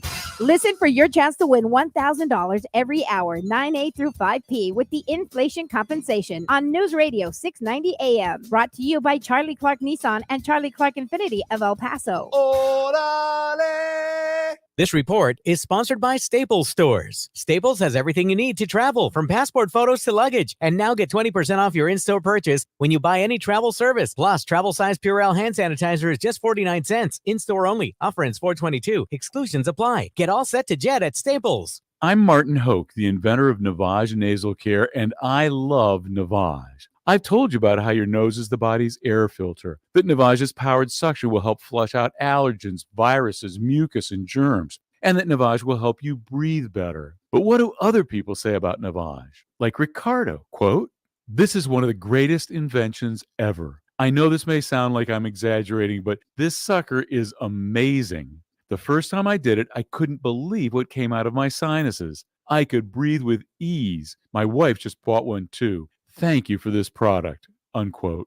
He's one of over 100,000 online reviews praising Navage, the all-natural solution trusted by over 3 million people to help you breathe better, sleep deeper, snore less, and stay healthier without drugs. Navage is available at Walmart, CVS, Walgreens, Target, Rite Aid, and online. Navage, Navage, clean nose, healthy life. Texting enrolls you into recurring automated text messages. Consent not required to purchase. Message and data rates may apply. Hey, Dan, how you doing? Haven't seen you around the gym for a while. Yeah, I've really fallen off. Since I turned 40, I just don't get the results I used to get. Could be lower testosterone. Lower T? Yeah, I went through it a while back. Once you hit 40, your body has less free testosterone. I got Nugenix Total T, and it's made a huge difference for me. I've seen that ad on TV. Is it for real? Oh, yeah. The patented key ingredient is something called Testofen, which helps boost free and total testosterone levels to help you trim up and stay lean. And it's made a difference for you? Man, I feel like I'm in my 20s again, at work, in the gym, and in the bedroom. Are they still giving out complimentary bottles for people to try it for themselves? Yeah, you just need to send them a text. Text HUNK to 42424 right now for your complimentary bottle of Nugenix Total T, the #1 selling testosterone booster at GNC. Plus, text now and we'll include a bottle of Nugenix Thermo, our most powerful fat incinerator ever, to help you get back into shape fast. Absolutely free. Text HUNK to 42424. That's HUNK to 42424. News Radio 690 KTSM El Paso.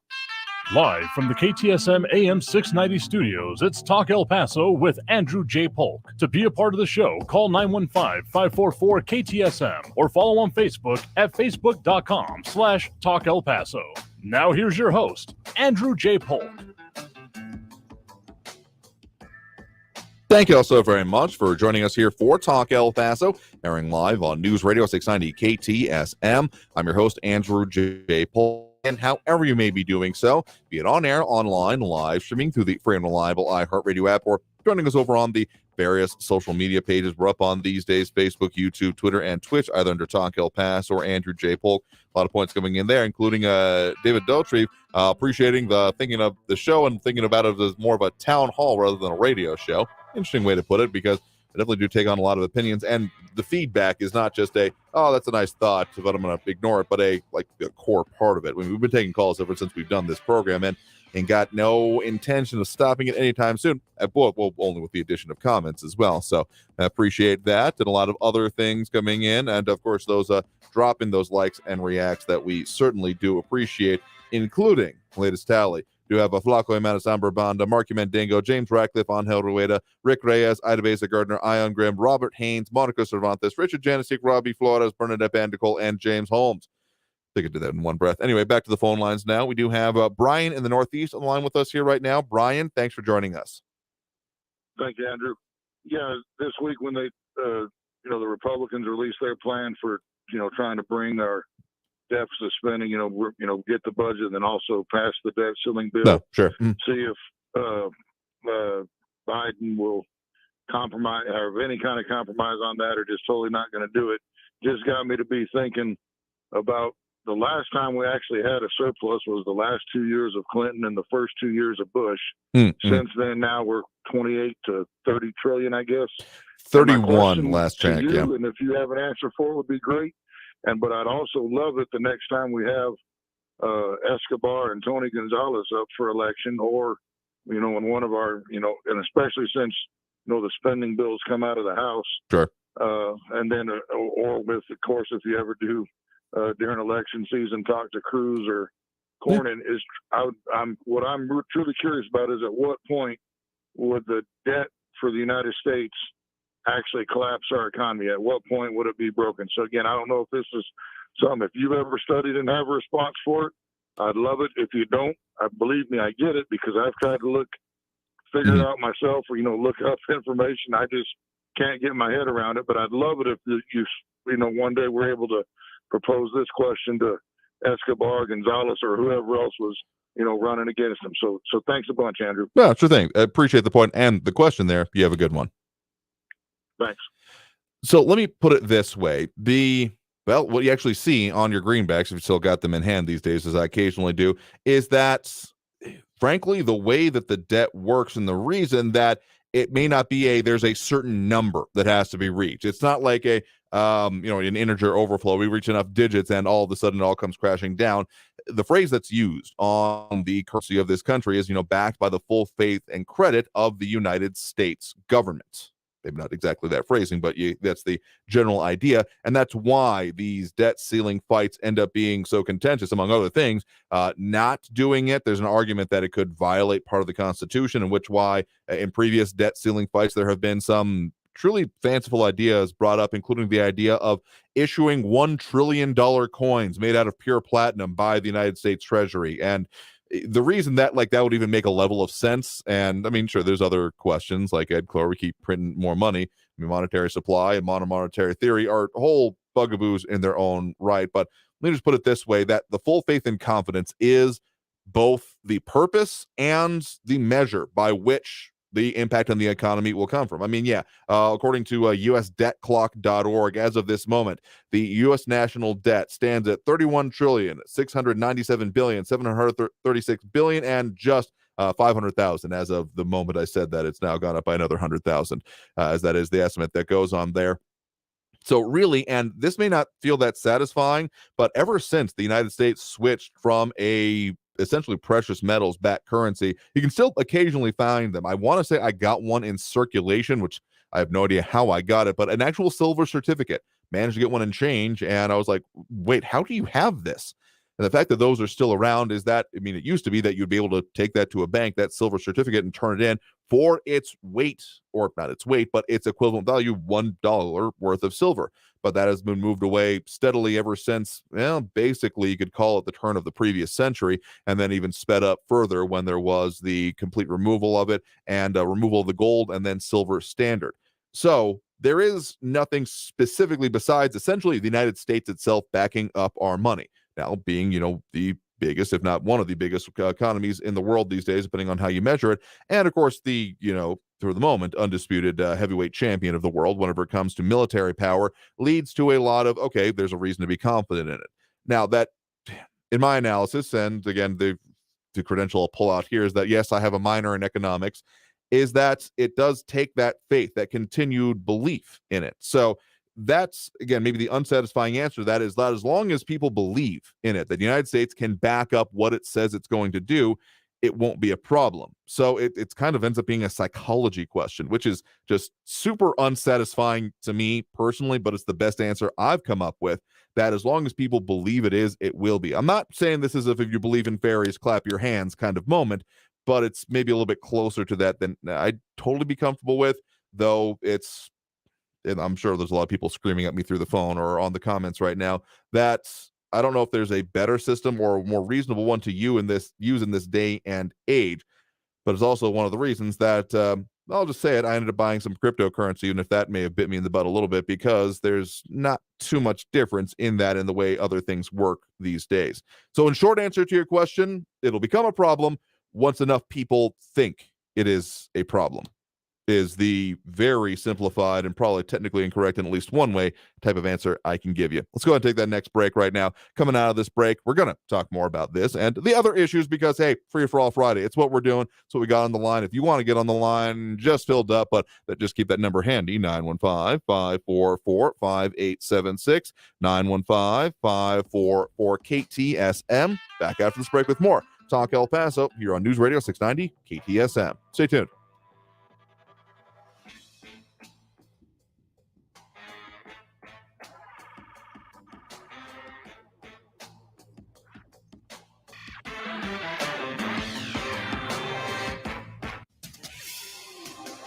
El Paso's News Radio 690 KTSM. Hello, everyone. This is Robert Olguin with your KFOX 14 news update. A local teenager who was shocked and burned after climbing a power pole in East El Paso has been taken to a hospital in Lubbock. Police have confirmed that the victim was a minor, and University Medical Center say that he was taken to a Lubbock burn center this morning. The incident happened yesterday at Dick Chenault Park, located at the 11,000 block of Rufus Brijalba Drive. The teenager suffered serious injuries, and video of the incident shows the teen falling from the top of a power line after a large electrical explosion. Former El Paso DA Jaime Esparza was sworn in as the new U.S. Attorney for the Western District of Texas. President Biden announced the intent to nominate Esparza for the position in October of last year, and within months, he was approved by the Senate. The Western District of Texas includes 68 counties and covers 93,000 square miles, serving more than 6 million Texas residents. This has been your KFOX 14 News Update. I'm Robert Olguin. News Radio 690. Traffic all day.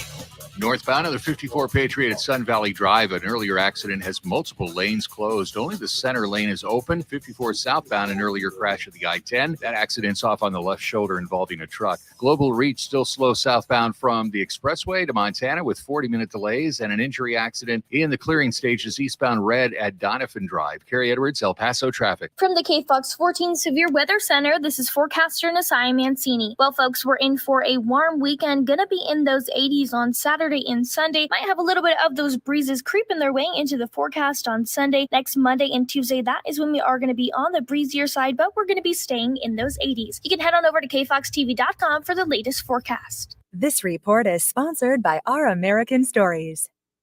He was the last king of America and maybe not as bad as we make him out to be. We'll have the story of George III. Be sure to listen to this week's edition of Our American Stories on the iHeartRadio app, Apple Podcasts, or wherever you get your podcasts.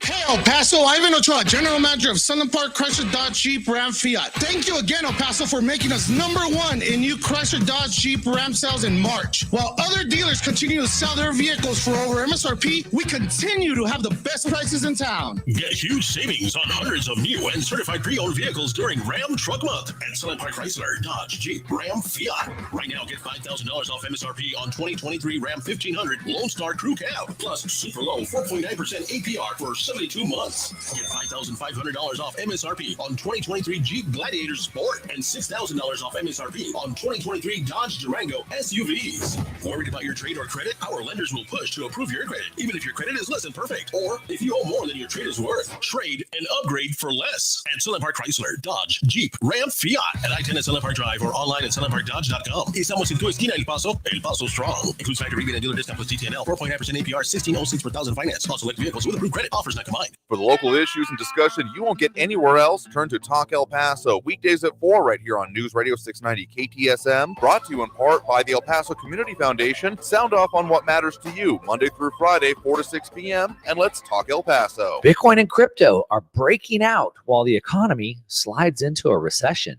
I'm Mark Moss, helping you navigate the decentralized revolution. Listen to the Mark Moss Show on the iHeartRadio app, on Apple Podcasts, wherever you get your podcasts. This report is sponsored by the Mark Moss Show. There won't be much substance on your news feed until you add us. Just like us or click on the link at kcsmradio.com. El Paso's News Radio 690 KTSM. Live from the KTSM AM 690 studios, it's Talk El Paso with Andrew J. Polk. To be a part of the show, call 915-544-KTSM or follow on Facebook at facebook.com/Talk El Paso. Now here's your host, Andrew J. Polk. Thank you all so very much for joining us here for Talk El Paso, airing live on News Radio 690 KTSM. I'm your host, Andrew J. Polk. Thank you for tuning in however you may be doing so, be it on air, online, live streaming through the free and reliable iHeartRadio app, or joining us over on the various social media pages we're up on these days, facebook.com/Talk El Paso, the Talk El Paso channel over on YouTube, Twitter at Talk El Paso, or twitch.tv, Andrew J. Polk.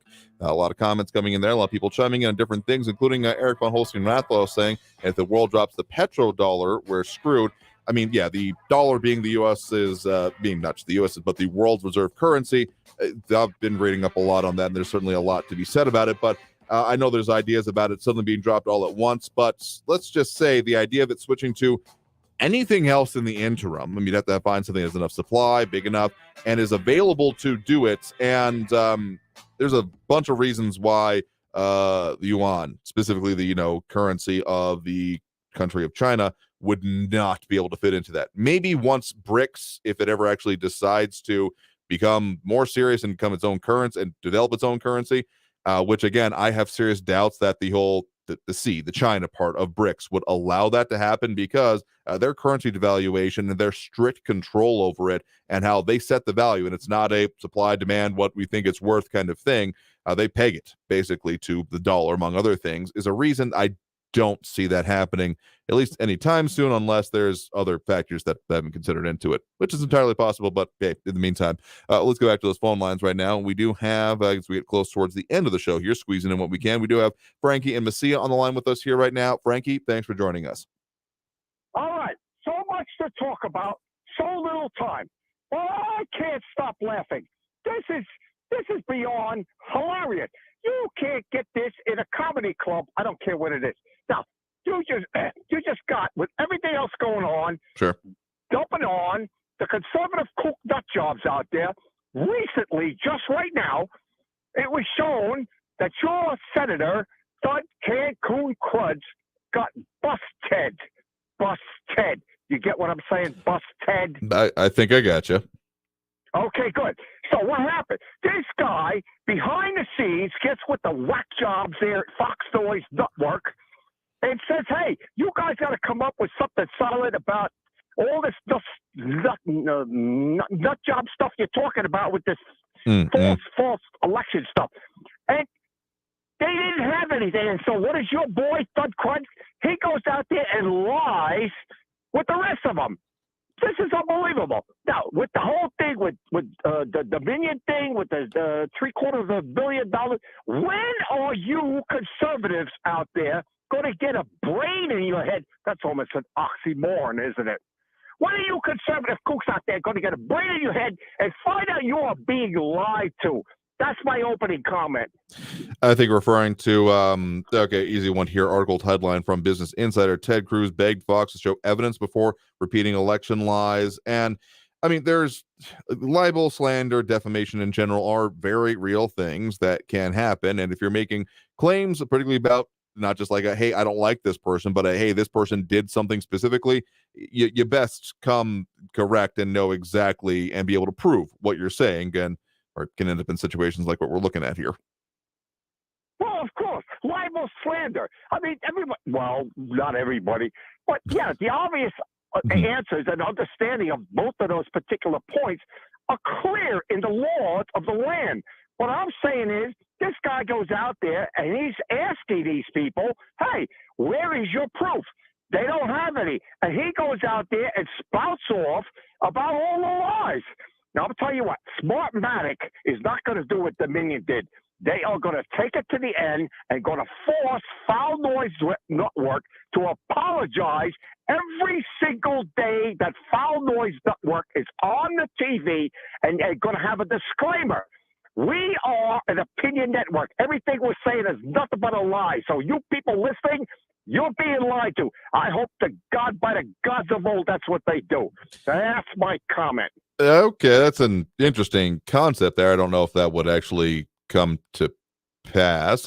Referring to the fact that Dominion does have that settlement that they've not done in with Fox News. So we'll see how these other potential cases progress, though. I'll be very surprised if that ends up being the end result in any case. Well, all we can do is hope. But I would think, and the most people, because a lot of people are ticked, and I want to say something else, but a lot of people are ticked out there that Dominion didn't actually hold their feet to the fire and say, along with the $3 billion, you people get out there, meaning Foul Noise Network, and all you other nut job hosts out there spouting your lies, you get out there and you say before you start your program that you're lying to everybody. That's what everybody's ticked about. Now, maybe Smartmatic is going to come up and say, whatever the settlement's going to be, because they're going for $2.7 billion, and they say, with the settlement, this is what we want you to do for 24/7, 365 for a year, 2 years, or every time that Foul Noise Network opens up their program. That's what I want to say. Have a great weekend, Andrew. Yeah, sure thing. Thanks you for the point in the call. Hope you have a good one there as well. All right, bye. All right, I think we can squeeze on at least one more before we get to that towards the end of this hour. We do have Jerry in Northwest on the line with us right now. Jerry, thanks for joining us. Well, thank you, Andrew. I'm not going to make it a crappy conversation like I did the other time, but Fair enough. I will tell Frankie that forcing somebody else to say speech is against the First Amendment. Free speech is there for a reason. Okay, Fair next enough. one is, I believe it was Brian that called about the debt. Oh, sure, yes. And when the dollar goes, what plays into that also, Andrew, is the servicing of the debt. No, sure. When we as a nation can no longer pay the interest rate because it's too high, then the dollar becomes worth less. I mean, that's worth nothing. In other words, you have to go use it for toilet paper, just like they did in Zimbabwe, and also I can't remember what Germany was called. Weimar Republic, Germany. Yep. Before World War II. Mm-hmm. I can't remember the name of the republic. Oh yeah, the Weimar. It's spelled with a W, but pronounced Weimar. Yep. There you go. Weimar Republic. Mm. Just read up on those two, Brian. And there's a guy named Mark Moss. You guys have him on every Sunday. Yep. Mm-hmm. Listen to him, Brian, and you'll get a good education on it.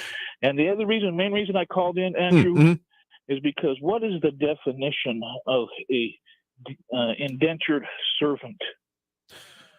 Not having the immediate legal definition in front of me, the one I remember from my education is there being a contract compelling their labor for a certain period of time in order for them to be given passage or other things of value, etc. They're basically giving up their time for a protracted period of time in order to gain something of value. The one that often comes to mind for me was, passage to what was now the United States.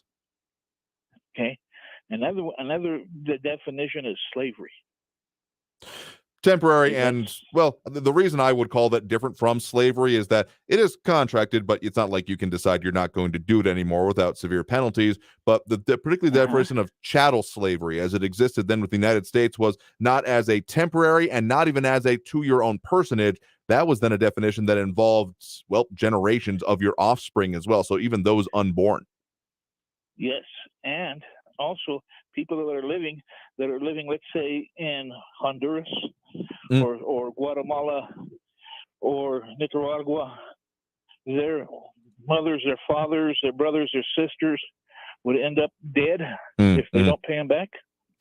We've heard some similar things along those lines, and the reason that the stash houses exist that we've seen even in our region is essentially hey, you haven't given us enough money, and trying to, obviously they're not making money off the people in the stash houses, but using that as a reason to essentially extort those that may have provided the funds, their family, who they have connections with in the first place. Yes, and I would suggest people look up the 13th Amendment to the Constitution. Was written right after the Civil War, certainly, when the slaves in the states were freed, to guarantee there would be no more slavery in the United States. But it seems that our current administration, the Biden administration, is allowing slavery to be brought back into fruition here in the United States. So those are my words. And that's my 2 cents, and I'll listen to you on the radio. And thank you, Andrew, for letting me say my piece. No, certainly. Well, thank you for the point in the call. Do appreciate it. All right, you have a good weekend there, and it's going to be pretty close to us. But, yeah, the idea that, growing up, I remember, like, oh, yeah, slavery was ended. There is no more slavery. And then learning about some of the specifics that can be seen in, well, documentary form, specific ways. And it's not even necessarily always involving the cartels. It is often in our region, but other ways where, human trafficking ends up with, sure, sexual exploitation is often a focus, but even of the labor trade, people who are then forced to, and it's not even necessarily they're locked up otherwise, but there is such a level of control on them that they are not able to freely go about their lives or do anything else except what they are then forced and told to do is not freedom. And it exists in so many ways, and that's why some of the other things we've talked about on this airwaves previously has been how to identify that and find the people that even can live in this community. And there have been examples. I'm aware of prosecutions of, what was it? I don't remember the exact date frame.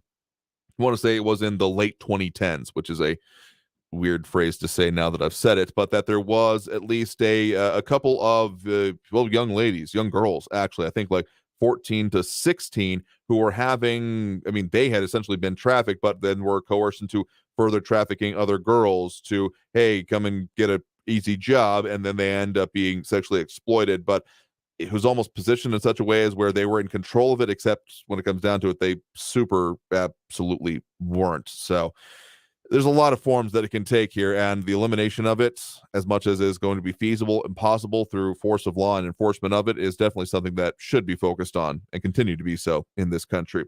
We're going to have to take that next break right now as to not miss the last break entirely. So I tell you what, we're going to be back right after this and tell you what we got coming up for you in this coming week and even over the weekend. So stay tuned. More Talk El Paso after this break on News Radio 690 KTSM. Stay tuned.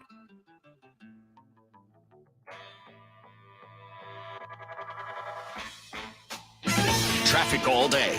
News Radio 690. On the 54 Patriot northbound at Sun Valley Drive, traffic is only getting by on one left lane. The rest of the lane's blocked. Expect delays. I-10 westbound from the Loop to the Patriot, it's a 5-minute delay. An accident reported towards downtown Paisano Drive at Stanton. And an injury accident in Martin Luther King Boulevard northbound at Kenworthy. Carrie Edwards, El Paso traffic. This report is sponsored by Our American Stories. He was the last king of America and maybe not as bad as we make him out to be. We'll have the story of George III. Be sure to listen to this week's edition of Our American Stories on the iHeartRadio app, Apple Podcasts, or wherever you get your podcasts. Hey, let's force the city to buy the electric company for $8 billion. It costs 8 times more than El Paso's budget. Yeah. Property taxes would skyrocket. That's an awful idea. That's Prop K. And that's not all. Prop K shuts off water at some gas stations. That's crazy. No bathrooms or water to stop a fire? Small price to pay to stop pollution. But the Environmental Protection Agency said most of El Paso's pollution comes from international sources, not us. Let's pass it anyway. Even if it means raising everyone's electric bills and property taxes and cutting police and firefighters? Now you get it. This is the worst idea ever. Who wrote this? My neighbors did. How can you call yourself an El Pasoan? I don't. I'm from Austin. Austin wrote it. Only El Paso can stop it. On May 6th, vote no on Prop K, the worst idea in El Paso history. Political ad paid for by El Pasoans for Prosperity PAC. If you have unfiled taxes or are in debt to the IRS, this is important news. The IRS just rolled out a new program to help struggling taxpayers more easily resolve their tax problems. It's called the Taxpayer Relief Initiative, and it opens up powerful new options for people looking to get back on the right track with the IRS. And no one knows this program like the professionals at Optima Tax Relief, America's most trusted tax resolution company. They've resolved over $1 billion in tax debt for their clients and have the expertise and experience to help you. One easy call to Optima can start the process, helping to put an end to your worries of wage garnishment, asset seizure, and other aggressive IRS actions. Make today the beginning of your fresh start with the IRS. Call the experts at Optima Tax Relief now for your free confidential consultation. Call 800-953-1788. 800-953-1788. 800-953-1788. Optima Tax Relief. Some restrictions apply. For complete details, please visit OptimaTaxRelief.com. Did you know that only 2 in 10 El Paso County students graduate with a bachelor's degree? By supporting Border Youth Athletic Association's mission of educational attainment, you will create a long-lasting impact in our students' lives. Your monthly donation enables 4th through 12th grade students access to after-school programs, providing a safe and healthy environment. BYAA engages and empowers El Paso's future through mentorship and leadership development. We believe every player who gets an education wins. Do you? Go to borderyouth.org and show your support for our youth today. Find dinner inspiration and stream BarbeQuest at beeflovingtexans.com. News Radio 690 KTSM. Live from the KTSM AM 690 studios, it's Talk El Paso with Andrew J. Polk. To be a part of the show, follow on Facebook at facebook.com/Talk El Paso. Now here's your host, Andrew J. Polk. Thank you all so very much for having joined us here for Talk El Paso, airing live on News Radio 690 KTSM. I've been your host, Andrew J. Polk. We are beyond out of time here for this program. So we've had a lot of conversations today, but I think one last note to leave it on Ronaldo Rivera saying that the U.S. collapses, the rest of the world will also collapse, especially China, because of its investments and trade here. There's a lot of the Chinese economy wrapped up in the U.S., and not even just as a market, I will say that. But there's a whole lot more we'll be getting to in the coming week, including a more focus on some of the issues affecting, well, a lot of the issues affecting us here in the borderland, particularly what the outcome is for that.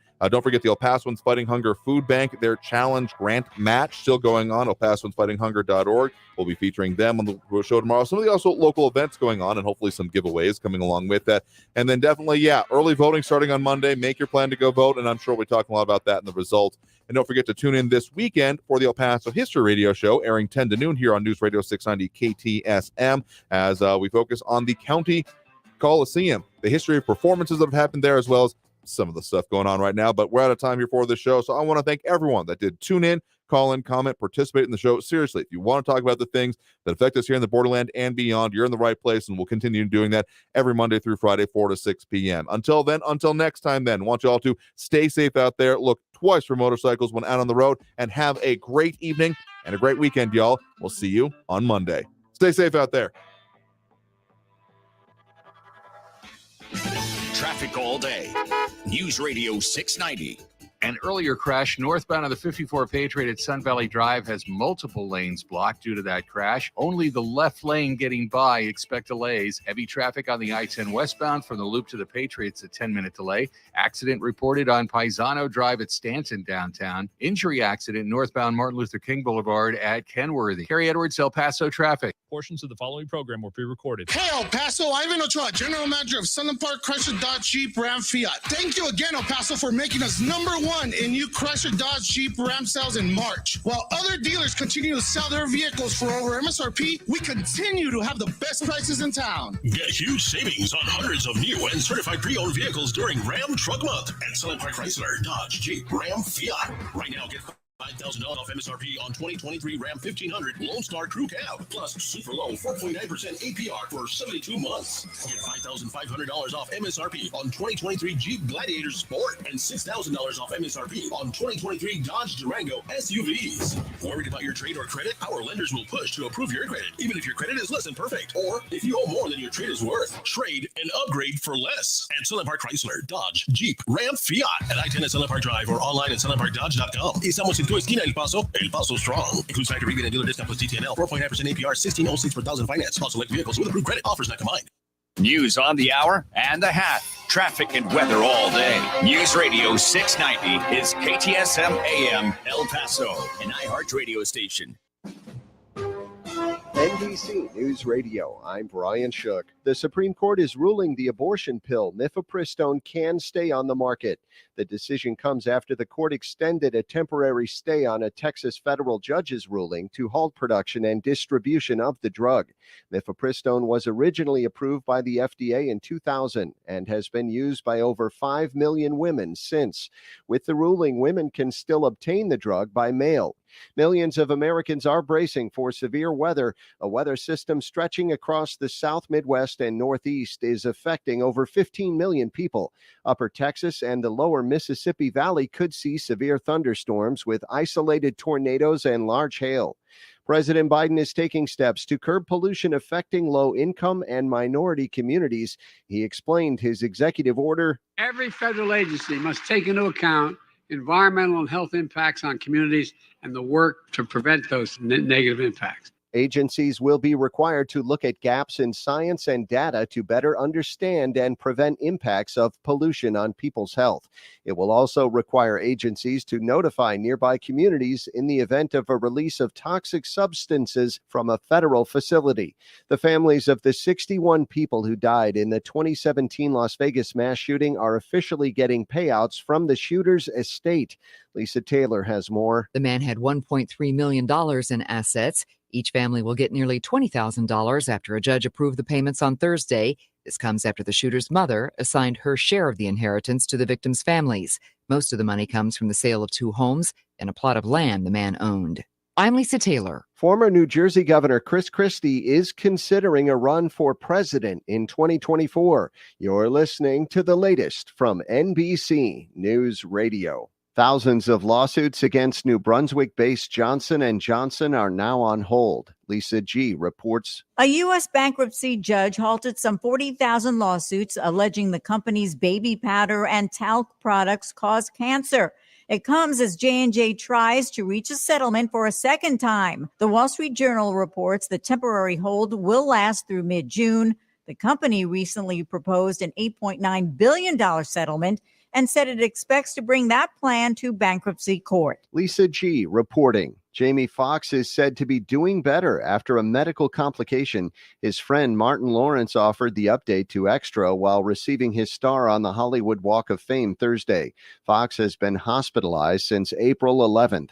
At the time, his daughter posted on social media that her father was on his way to recovery, but didn't give any further details.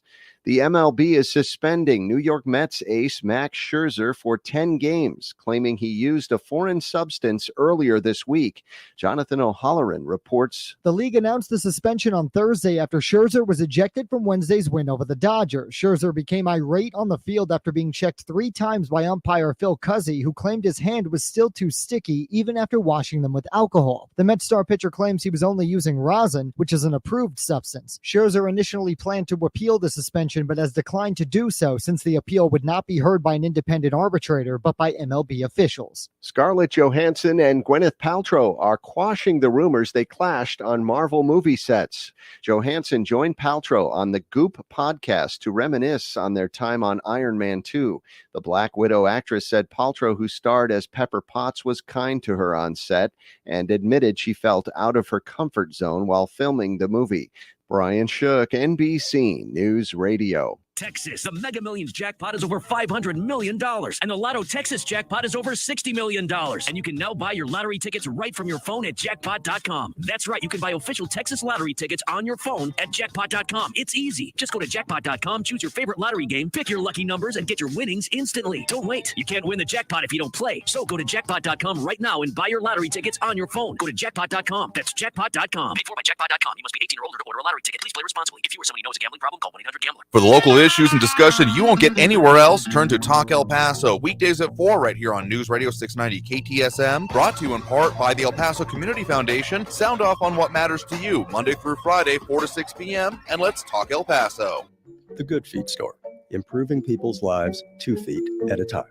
Did you know your completely free iHeartRadio app is also your home for hit podcasts? New for you this week. Check out On Purpose with Jay Shetty. The #1 health podcast in the world, thanks to each and every one of you that come back every week to listen, learn, and grow. Sharing his conversations with the biggest stars in the world. There is no perfect person that you